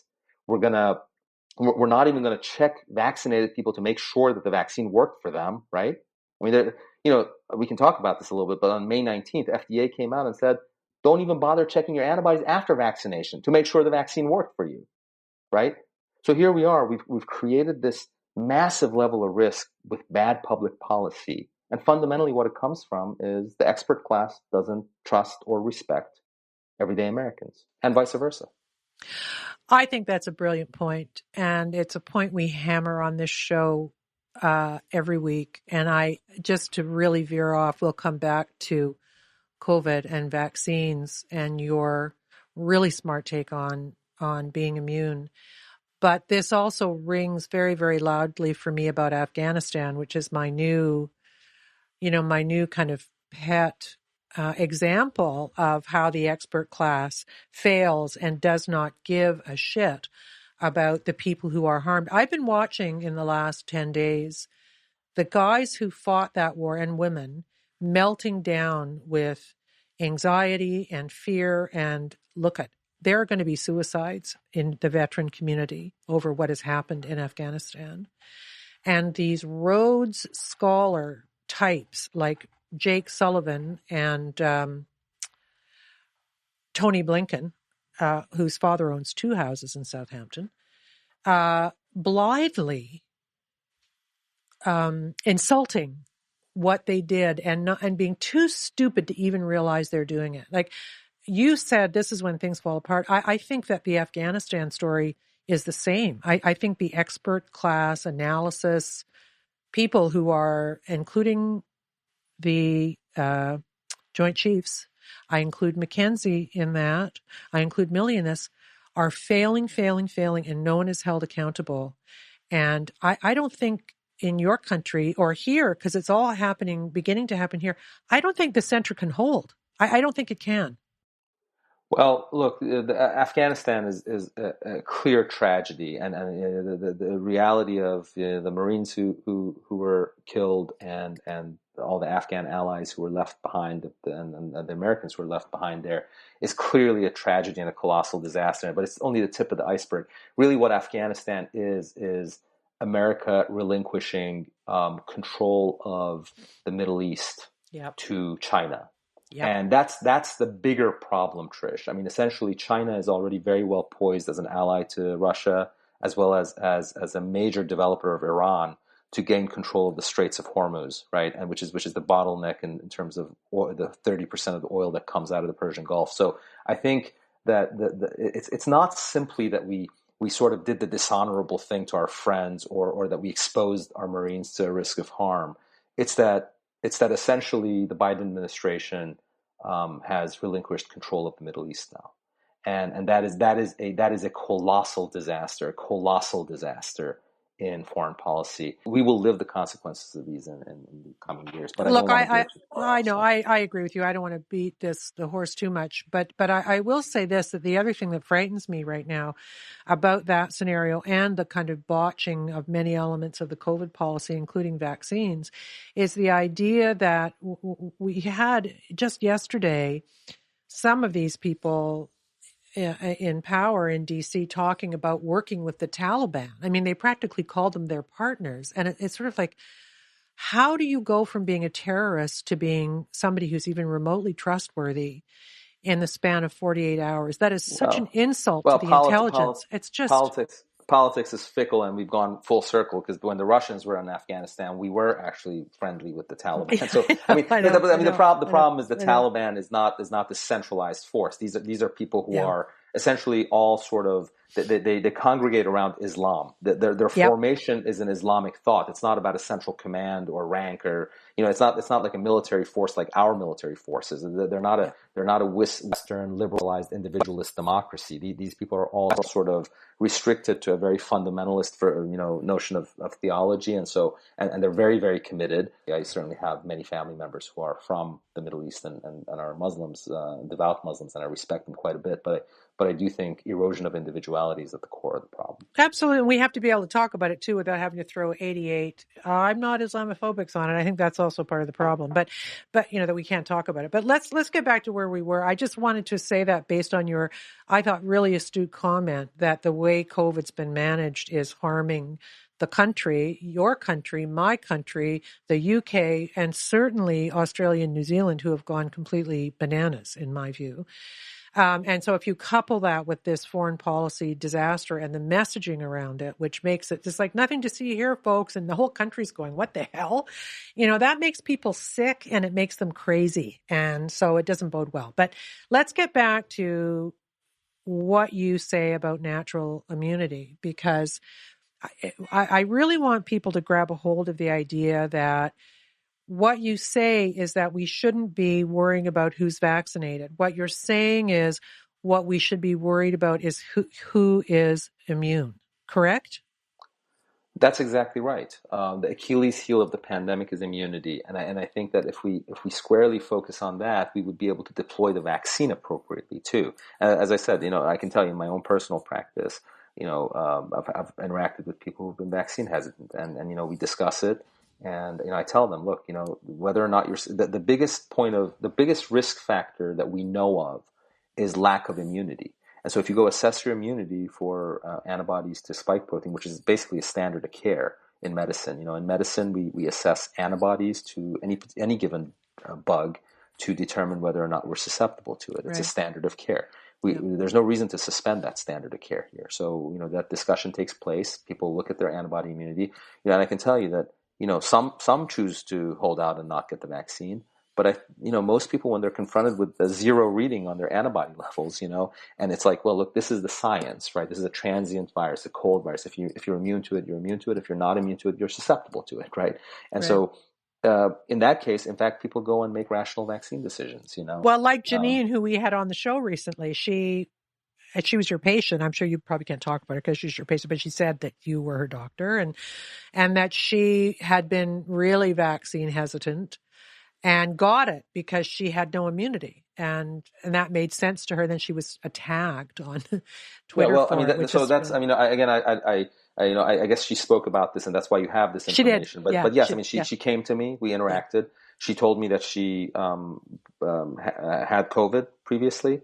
And that yet she was concerned and wanted to make sure, and we sort of had a discussion, and she ended up getting an antibody test, and based on that antibody test, she elected to go and get the vaccine, and I think that was the correct decision. I think that most people, again, who I've interacted with, when you're confronted with rationality and basic science, right, make the correct decision. When you confront people with coercive practices and irrational thinking and skewed data presentation and rhetoric that's nefarious or misguided, then you have a population that stands confused, right?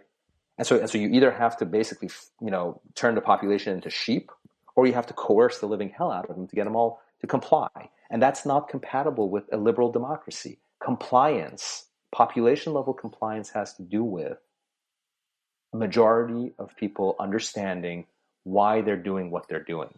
The reason why we have seatbelt laws and nobody's having a revolution about them is because well over 90% of the American population at this point agree that it's a good idea to wear a seatbelt. Yeah. If you tried to force the seatbelt down people's throats without them believing that it actually had any benefit to them or any mitigation effect on them, you would have a revolution based on seatbelts. Yeah. Now we're having a revolution based on vaccines. Look at what's happening in Australia. But here's what's interesting too, that with doctors like Dr. Wen appearing on CNN, and here in Ontario, where the demonization of the unvaxxed or the anti-vaxxed, as they're now called, including other things like white supremacy, like it's all starting here. It's just absolutely nauseating. Being led by one of the big daily newspapers in Toronto. It's absolutely horrifying. What they're doing with that kind of rhetoric and the vaccine passports, mandates that they announced yesterday, they are solidifying people not getting the vaccine now as a political statement. It's like, fuck you, pardon my language. we're not doing this. You can't make us do this. And I suspect that there are people holding out for the vax who would actually risk their life against COVID and feel they may be risking their life against COVID in order to make the point that the government can't do this. Of course, that's certainly a category of people. I think that there are people in the United States, especially, and in other Western countries, who understand the ideas surrounding self-governance and individual rights and are committed to them, right? And so these people are not crazy people out in the woods. These are sort of the foundation. These are the people who sort of live and have understood the foundations of our Western liberal democracies. And so, in fact, when they're forced to do anything without sort of without a fundamental level of humble and decent and clear-sighted directive from government, they do not trust government. We don't do kings in America, in other words, right? We don't do kings in America. We stopped doing kings in America a long time ago. And so I think if people in the public health arena and the U.S. executive don't understand this, then we have a problem. And I think fundamentally the issue is that in the United States right now we have a one-party government and our judiciary is failing. Yeah. And so to put a check. And so that's why we essentially have the equivalent of sort of authoritarian, edict coming down on the people. And I think it's a recipe for disaster. It's certainly going to be a recipe for disaster in 22 for the Democrats. Well, I think so. But what we have here, we're similar. We have majority government in Ottawa, but provincially we have an opposition government where the premier just said one day, I'm turning over essentially, not these literal words, but I'm turning over the province and all health policy to the public health medical officers of health, right? Like he's not even, and so he's just doing whatever they say, right? Well, and that's exactly what's happening with the vast majority of Republicans. I mean, in the U.S. So in other words, the people who are supposedly the champions for individual rights and minority rights and the right to dissent, in other words, the don't tread on me people, right, are essentially just all towing the line, and letting everyone get tread on, I mean, there are very rare exceptions, of course. There's a Senator Ron Johnson, senior senator from Wisconsin, for whom I have a tremendous amount of respect and who has been absolutely demonized in the press in the United States for being, quite possibly one of the most reasonable and rational, defenders of the minority voice in the United States Senate. Be it from the perspective of looking for treatments or voicing the concerns of people who've had vaccine complications. Mm-hmm. To people who have natural immunity, to putting a check on the FDA process. I mean, it shouldn't just be one or two U.S. senators defending this. It should be all of the Republicans. And frankly, I think when the idea of dissent and rational expert dissent dies in America, America dies. It's as simple as that. Yeah, I'm with you. And what did it was a pretty successful propaganda campaign. And the propaganda campaign took many forms, but the one that seems to be at play with cowardly politicians who are not standing up against some of these terribly compromising public health edicts is that they don't want to be the guy who says, let's step back from that. Let's try focused protection. Let's do this. Let's do that. And then have a bunch of people die. They know the media is going to come for them, right? So they're willing to sacrifice the collateral damage people because that doesn't get very much publicity in order to look like they're saving people from COVID with some of these more extreme policies. We had a stat here the other day in Canada. I might have the numbers slightly wrong, but I think 15 people died of COVID and 18 people died of opioid overdoses. And that's a problem that could be solved by spending a few million to make sure, people around those people were carrying naloxone or whatever it's called. But we don't care about those people. And we don't care that many of those people died of overdoses because COVID policy drove them mental. Like we don't care about that. All we care about is more lockdowns, more coercive vaccine mandates, and the people who should be protecting us from that are staying absolutely silent. It's terrifying for me. Yes, I mean, look. I think you're absolutely right. I mean, we are. It's a complex equation, and the other example is the harm that the social harm that younger children have received in schools. As a result of these masks and lockdowns and remote learning and all this. I mean, there's no question that the incidence of depression is higher, as you said. The incidence of suicide is higher. Opioid addiction is higher. So it's a very complex situation. The issue is, though, right, that this pandemic introduced an acute and large scale challenge in the form of a low virulency virus. I mean, this virus is a low virulency virus. In a way, it's actually a brilliantly designed weapon, if you will, to disrupt Western society. Because if this thing were Ebola, we would be having a much easier time coming to consensus and even stopping it, because it would be affecting. Imagine if it were Ebola, there would be no question that everyone would want to get the vaccine. The beauty of this design of this virus is that it's low virulency, and that it actually plugs into and starts interacting with our other more chronic social problems, things like opioids. But there's no question that actually at the core of it is the pandemic virus, which grew within the span of a year. Now, let's move on to the idea of the vaccines that seem to be failing and what's happening in Israel. You said something really interesting to me the other day. You said, well, you tell me, why do you think they're losing their efficacy? You tell me what you said. Well, I think the narrative is that the Delta variant is bypassing the vaccine's immunity. Look, I'm an immunologist, and I've studied how they make this vaccine, and I understand how the T cell immunity happens and how the B cell immunity happens. It is, in my opinion, and I think in the opinion of most immunologists worth their salt, it is highly unlikely that the vaccine's immunity is being bypassed by the Delta variant, simply because the spike protein in the Delta is pretty much sequence-wise conserved well from a T cell perspective, and from a B cell perspective, it's quite well preserved. Okay, so this idea that this Delta variant has bypassed its way around the vaccine, I think it's incorrect. What this is I think what we're looking at is folks who are fully vaccinated but either suboptimally immunized or not immunized at all. And the reason why I think this is very likely is, let's start with the J&J vaccine, right? The J&J vaccine, we all know already, has about a 30% fail rate, right? So it's 70% effective, right? That means it has a 30% fail rate. And that fail rate has to do with the fact that those 30% of people are just not immunized by their full vaccination. Now let's go to the mRNA vaccine, right? The mRNA vaccine has a 90% efficacy rate, which means that it has a 10% inefficiency rate, right?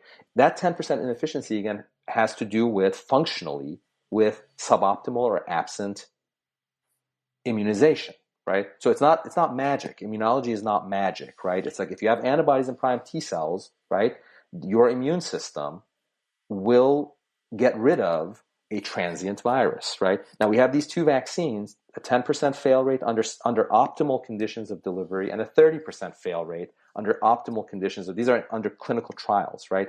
Now, add to this another element, which is the following, that the mRNA molecule is the most unstable biological molecule known to mankind, right?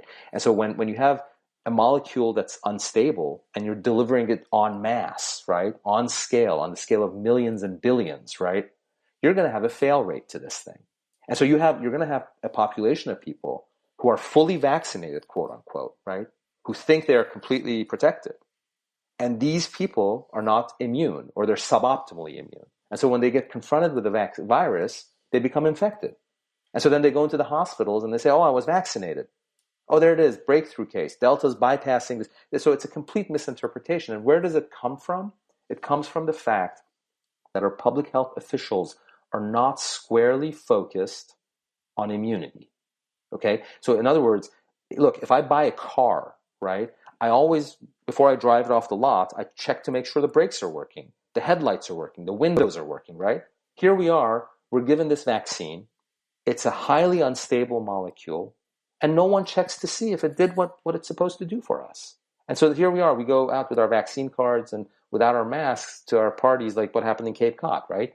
Like in Cape Cod, 80% of the population was vaccinated, right? So they go on, they have their parties up in Cape Cod, and everyone's vaccinated and everyone feels like they're protected. So now they've created a high risk super spreader event, right? And what happens? A bunch of quote unquote vaccinated people end up getting infected.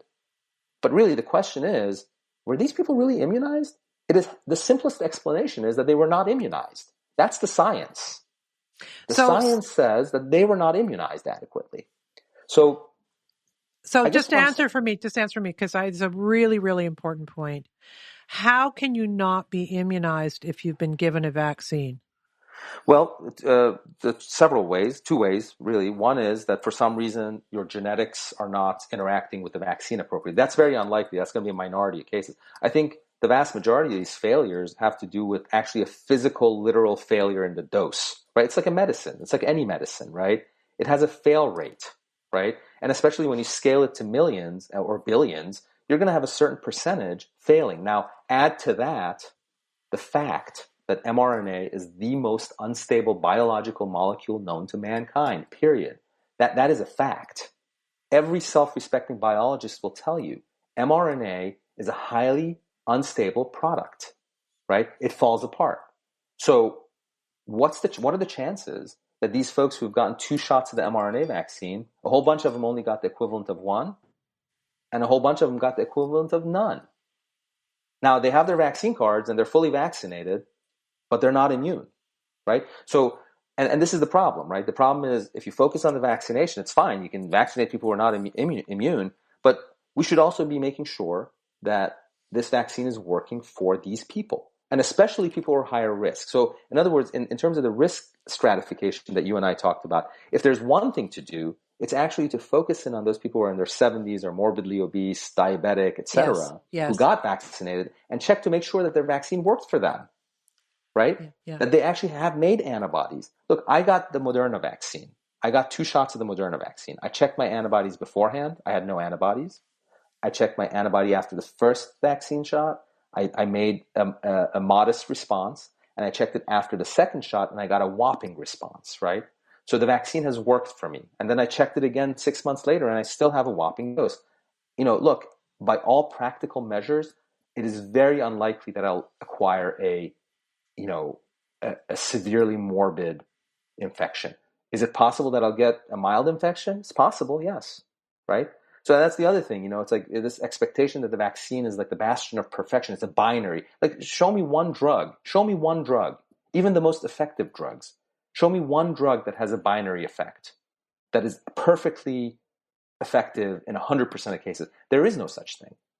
Right? And that's another failure in messaging. Like everyone's, saying, "Oh, look, these vaccinated people are getting infected." Well, number one, did the drug work for them? Number two, even if it worked for them, are we to expect that 100% of people would be uninfected? Well, these are unreasonable expectations. This is a failure in public health messaging from the CDC and the FDA from the beginning.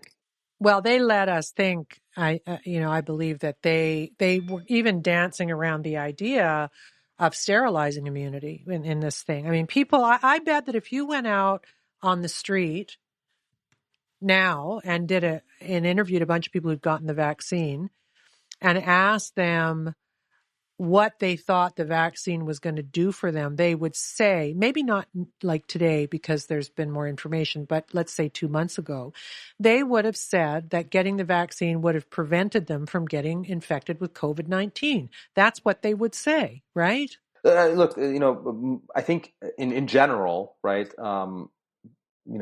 non-experts tend to think in binary terms, right? My kids tend to think in binary terms because they don't have enough information about stuff, right? But in reality, the way things really happen is they happen on bell-shaped curves, right? And so is the vaccine preventive? In the majority of people, when it induces immunity, it is preventive. Does it reduce transmission? In the majority of people, it immunizes. It does prevent transmission. But is that 100%? No, of course not. So the question, the issue is is that I think from a public health messaging perspective, right? Yeah. This idea that it's a medicine that works on a bell-shaped curve. You're going to have people who it's not going to work for a series of reasons, you know, one of them being potential spoilage rate, the other being the potential genetics of the person, right? In most people, it will work when it immunizes. In some people, it'll work somewhat. And in some people, it will not work at all. That's medicine. Yeah. Any medicine.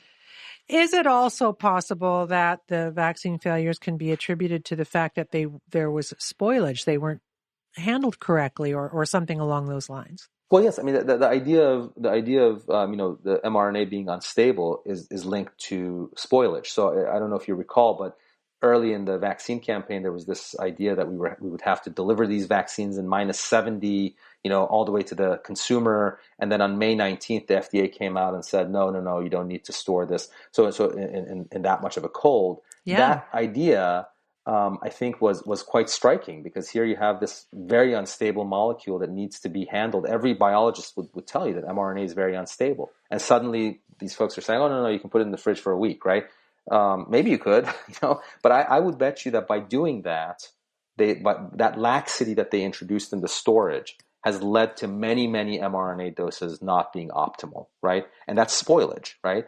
And so then, you go to your corner CVS and you get your shot, or better yet, you go in the middle of North Philadelphia, and you get your shot under a sunny tent, right? It looks like you're getting a vaccine, right? But what's in that thing? What's in that thing is sort of a dud. It's a spoiled vaccine, and so you don't mount an immunity. Now you have your card, and now you feel comfortable. You're fully immune. You're walking around leading your life, and suddenly you confront, SARS-CoV-2, and you become infected, and you become another vaccinated person who got infected, and that erodes trust, right? So really, again, the reason is that this is happening is that that our federal government is fallen away from science. The science is about immunity. The science is not about vaccination. The science is not about coercion of people, by threatening to take their jobs and educational opportunities away. The fundamental question is, are you immune? If you are immune, you are safe. If you are not immune, you are susceptible. So find out if you're immune. And what this exposes to me is it's pretty big, because when you say it that way, it makes a lot of sense from a public health perspective. And what I mean by that is measuring immunity. I mean, if that's really what they want us to have, then they should be measuring that we have it. And they're not, right? They're whacking everybody with shots. They're not testing them beforehand to see if they've got antibodies before. They're not testing them for active infection. And they're not testing them after to see if the vaccine even works. So for me, that just completely disputes the messaging. Or either that, or they're just dumb. Well, Trish, it's even worse than that. On May 19th, on the same day that the FDA said, oh, don't worry about storing the mRNA vaccines in the cold, on that same day, on May 19th, the FDA came out and put out an advisory that says, oh, and by the way, you discouraged Americans and their doctors from measuring their COVID antibodies, right? So it's even worse than that. So at some level, they are aware, right? The people who are making these decisions, people like Janet Woodcock and all these other people who are running the FDA, at some level they're aware that, if people start measuring their antibodies, if we don't discourage people from measuring that, a whole lot of people are going to measure their antibodies and it's going to come out negative, and then they're going to say, oh, the vaccine's not working, and it's going to stoke vaccine hesitancy. So it's a dramatic blunder in public health strategy. And I would say to you that it's actually on par with the Pearl Harbor blunder times 1,000,000. Okay, so the intelligence that you need to gather is about immunity in your population, not vaccination in your population, immunity in your population. If you don't gather that intelligence, you will not be able to put your finger on where the problem is. The problem is in people who are not immune. The problem is not in people who are not vaccinated. Okay, I just went to a beautiful little town in Michigan, right by Lake Magician, off of Lake Michigan. Yes. And folks in that area, I mean, it's, first of all, just an amazing place, beautiful place. Folks are down to earth, decent, honest. There's a lot of vaccine hesitancy there, Yep. and a lot of folks have had COVID there, And, you talk to people, right? The fundamental problem is that most of them, the people who've had COVID, I've had COVID. Why should I get the vaccine? And that actually coming out of a layperson's mouth makes a hell of a lot more sense than anything that comes out of Liana Wen's mouth, right? Yeah. Anything with respect to the idea of coercion. And so, I think the solution is simple. The solution is to decently, humbly, respectfully, right? Tell people, look, this thing is like a mushroom cloud, this virus, okay? The viral load is massive in the world right now. If you're immune, you're very highly likely to be protected, okay? And here, Captain America built this vaccine that will make you immune. And the risk of it is present, but it's far lower than the risk of a natural infection. So if you're not immune, here, please try it, get this. That's the solution. Not, oh, we're not going to pay your paycheck, or your kid can't go to college, right? Or you can't go to, a concert, right? That's not the solution. Well, you can't run a game on the citizenry and who's figured out they're having a game run on them and then punish them for not wanting to play the game. And that's kind of what's happened, right? Your little Michigan town is a perfect example. People aren't stupid. They know when they're being lied to. And I think you're right. I think this is one of the biggest kind of intelligence blunders.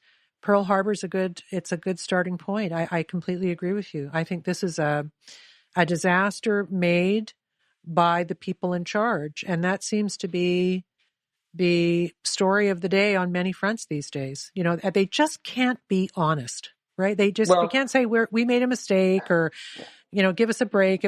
We were scared. It was really, they can't do that. Yeah. Look, here's the other point I would make in response to that is that, look, I trust our people, Americans, right, a lot more than I trust, the Chinese government, okay, than President Xi. So you look at someone like Fauci, right? He is basically who is Dr. Fauci? Dr. Fauci is a Northeast liberal, well-educated academic who believes that through collaboration with the world and through science, or his version of science, we could make the world a better place. Is that nefarious intent? No, I don't think it's nefarious intent. I think it's sort of inadequate thinking, insufficient critical thinking, okay, lax ethics, right?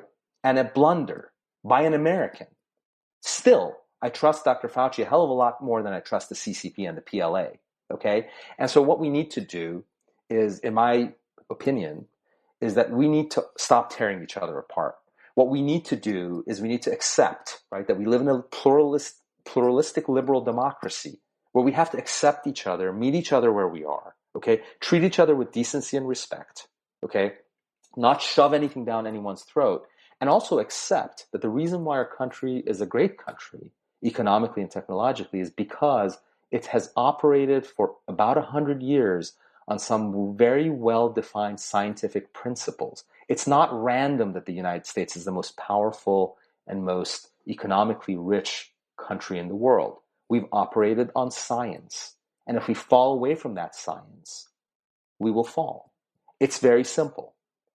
In this pandemic, the Achilles heel is immunity. If our population doesn't understand that, or if our government doesn't understand that, we will tear each other apart. And yes, a vaccine will be the source of our fall, not a nuclear bomb. So I would urge anyone who's listening to this, okay, to squarely focus on your immunity level. Inform yourself about whether or not you're immune. Then you can make the correct decision. And even if it is to not take the vaccine, at least you know that you're not immune. So without that information, without knowing what the status of your susceptibility is, you can't possibly make the right decision. You can't demand your government to do the right thing. And what they're doing here, for instance, and in vax mandate places, is that they're assuming if you haven't had the vaccine, you're not immune, right? Somebody said, I was watching something last night, and someone said they're going to mandate in the winter that if you don't have a vaccine, you have to stay home, right? So they're not in any way thinking about the fact that you might have natural natural Not at immunity. all. Not at all. I mean, I think it's craziness.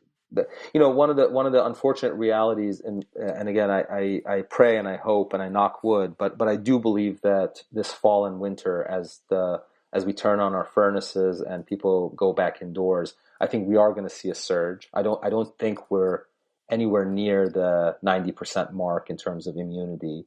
I think we're probably hovering somewhere around 50 to 60%. And I think we're going to see a surge. And the reality is that time is running out for many people. And really, without a focus on immunity, I think we're gonna face, unfortunately, a difficult fall and winter again. And I would urge anyone who's listening to this, really go find out the status of your immunity. It's a very simple antibody test in Canada and in the United States. What's it called? Tell people what test they should ask for. Well, it's the antibody test for spike antibody. It's a very simple antibody. You can do it as a qualitative test, or you can do it as a semi-quantitative test. And either one of them gives you a plus-minus answer. You either have it or don't. One of them gives you a number, and with a threshold for negative, right? If you don't have antibodies, you're not immune. So you can do whatever you want with that information. I would suggest you go get a vaccine if you don't have immunity. But again, that's if your perception is that the vaccine is some gene therapy product that's going to mutate your genes and kill you, then obviously you don't want to have to end up on antipsychotics to treat your anxiety disorder, right? But really, this is a very simple equation. Literally, Captain America built one of the most powerful and effective vaccines ever made based on our science. Yeah. This is not a random. It didn't just pop out of nowhere. This thing has been developed for the past 30 years. Back in the 90s at the University of Pennsylvania, a group of very smart scientists were trying to get this thing off. And I can tell you, these people were being ridiculed by the scientists. Who the hell would ever use an mRNA to create a vaccine? But in reality, what it is, it's a very high efficiency vaccine, and you will see it cure cancer in the next 5 to 10 years. Yeah, this is amazing. What this has been designed for. So. But let me ask you this, just getting back to the test. So the antibody test, is that the same as a test to see if your T cells are also kind of kicking butt, or are those separate tests? Those are separate. There's a test called the T-Detect test in the United States. But look, the antibody test is an IgG test. So what's packaged in that IgG test is whenever your body makes IgG antibodies, by definition, you have to have primed T cells too. So you can't get IgG antibodies without primed T cells. Does that make sense? So when you get that antibody test and he says, okay, Trish Wood is positive for IgG anti-spike antibody, that means you have B cell and T cell immunity. The B cells make the antibody, but without the T cells, they can't make the IgG. Okay? So it's a test for both. The IgG test is a test for both B cell and T cell immunity. This rushing ahead with just vaccinating everybody and not testing for immunity, it does worry me because, look, I have some problems with the vaccine. I'm not an anti-vaxxer. I think it should be used for certain people, and maybe even more people than I think right now. I don't have a closed mind about anything. But what I do worry about is the old people who really need it. They really have a high possibility of a bad outcome, and then they get the vaccine and they're not tested for antibodies, and then they die. Like, is that happening? Can that happen? I mean, see, that really bugs me. Look, Trish, it's a very the part of this that's binary is not the vaccination. Oh, you either are vaccinated or not. The part of it that's binary is, are you immune or not? Right. So again, if the older person gets the vaccine and for whatever reason, either because they have a weaker immune system or because they got a bad vaccine dose, right? If they don't have antibodies in their body, they'll get the disease. You can bet your bottom dollar they will, And so that's why it's critical to focus on immunity, right? Now, I can understand that if you're deploying this massive vaccine campaign, right? And you're like, you don't want to slow things down. But at the same time, what you can do is you can tell people that. You can say, look, we are deploying this vaccine because we're up against time, right? But really the test is immunity. So if you can, first of all, establish that you don't have immunity to get a vaccine. I mean, look, 50% of the population is going to tell whatever the government tells them anyway, right? So go ahead. Yeah. That's fine. The other 50%, right, who are more rational and who want more explanation, well, okay, here it is. Here's the explanation. Establish that you need it, that you're not immune, and therefore in the middle of a pandemic, you should probably put on your bulletproof vest, right? Number one. Number two, right? check to make sure it worked for you. So you actually have your bulletproof vest buckled on you. That's actually a real thing. You're not just having an illusion. And again, I think the analogy to a bulletproof vest is accurate. Look, you put on a bulletproof vest, your arms are exposed, your face is exposed, your legs are exposed. A bulletproof vest doesn't necessarily protect you 100%. But if you're in a war zone and bullets are flying, you probably have a much higher probability of surviving if you have a bulletproof vest and a helmet on, right? And that's the issue. So go ahead, finish what you were going to say. Sorry. No, I think that essentially what we need to really focus our population on is this idea of immunity. And frankly, if our public health officials within the next month or two can't sort of, first of all, I think the FDA should rescind that May 19th advisory in a very public way. They should open the door and encourage, not discourage, people and doctors to test for antibodies. Because with that piece of personal health information, you can make the right decision, okay? Or at least you can do whatever you think you need to do to protect yourself. I mean, some people may say, okay, I don't want the vaccine, I'll just stay home, if I'm not immune, right? And that's fine too, But the point is, without that information, right, I think people who are not immune are just basically sitting ducks, I mean, we can pretend like, we're these great grand individualists. The reality is nature, The virus will infect the unimmune. Yeah. Let me just ask you this, given that now on the agenda here where I am, and certainly in other places too, the vaccine mandates are coming fast and furious and very, very harshly. Would a better approach have been to not do mandates and just do immunity? We're going to test you for immunity to see if you have natural immunity, and then you can choose to get a vaccine or not. But what we really care about is immunity, and you really should be immune. If they'd only done that message and offered that kind of testing, is that a better way through this than bashing us over the head and saying we can't go to a restaurant now if we don't have a vaccine? Well, I think for sure, I think the idea that if you can adequately, empathically, decently, in a trustworthy way, inform the population as to what the issue is, right? And let people know also, look, we're up against the challenge. This is like an asteroid, on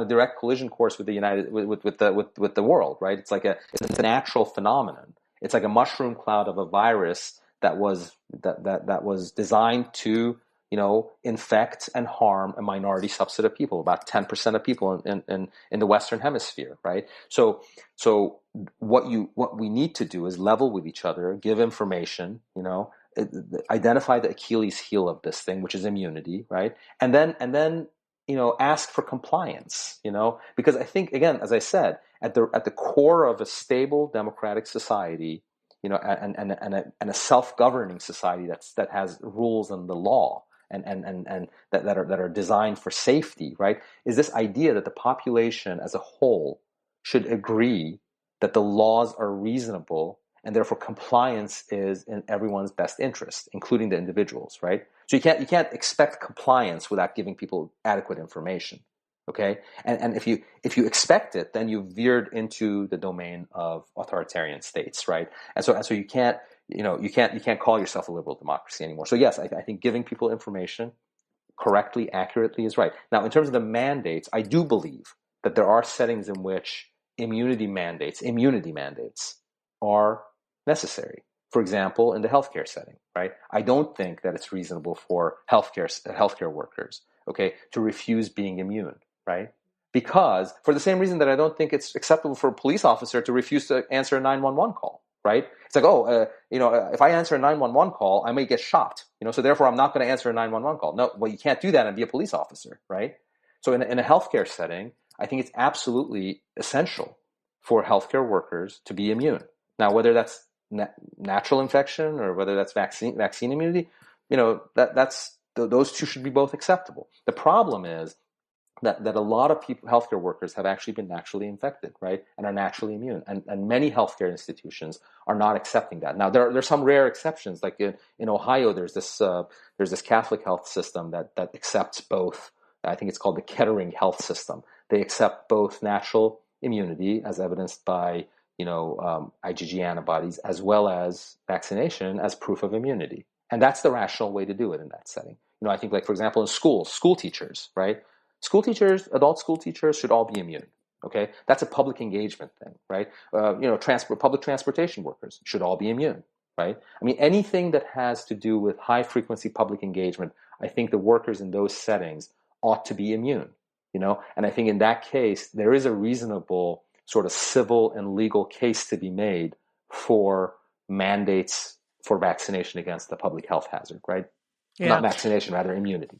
But so I would just say about that for instance, in Ontario, there are doctors who are refusing to see patients who are unvaccinated. So that's kind of bad. But the other thing I would say, I'll tell you what I did want to address that actually. I think that's absolutely incorrect. Okay, so if the doctor himself, so you can't, as a physician, you can't relinquish care of any patient, right? You shouldn't. Right? That is absolutely, it's not only draconian, I think it's unethical. You can't abandon the care of someone who needs help. Now, if you yourself have been vaccinated as a physician, well, you're protected. If you're worried, go ahead and check your antibody level. If you have antibodies, you're protected, right? So you can't, I think this idea that doctors are refusing to treat patients just simply because the patient is not vaccinated, is not only draconian, I think it's highly unethical. And in an ideal state, if that happens on a consistent basis, that doctor should be stripped of their license. I just want to ask you a little bit about the lawsuits that you are involved in. One of them is about, this is the Michigan state employee, is it? Yes, it's Gina Norris, yes. Is that why you were in that little town? No, it's not actually. That's purely coincidental. We have some wonderful friends who vacation in Michigan, and they extended an invitation to us, and we went to this absolutely lovely town right on Lake Magician in Michigan. And I, not to give away America's best kept secret, but it's just a lovely place. Well, tell me the name of it when we get off air, because I'm always looking for a new town. Yeah, look up Lake Magician. Okay, Lake Magician. Okay, so just tell me about the case. What is she arguing, and how are you helping her? Well, so yeah, I mean, this is all public information, so I'm not divulging anything. Ms. Norris is a grants administrator at Michigan State. She had natural infection, and she's naturally immune. We evaluated her antibodies, and she's now, Michigan State University has a very severe and punitive vaccine mandate. Ms. Norris also is primarily a remote worker, and she has a good amount of antibody. All the data suggests that naturally immune people are equally, if not better, immune than compared to fully vaccinated people. She poses no risk to herself or to the Michigan State University community, no more so than a fully vaccinated person at this point. Certainly less so probably than people who've had the J&J vaccine. And so the lawsuit was about a restraining order restraining Michigan State University from requiring this vaccine. So the NCLA filed this lawsuit on behalf of Ms. Norris. I think it's a very reasonable request. I think that there is a possibility of, this is a medically unnecessary procedure in her. There is potential for harm in that setting, and she poses no risk at all to herself or to the Michigan State University community, no more so than the fully vaccinated people.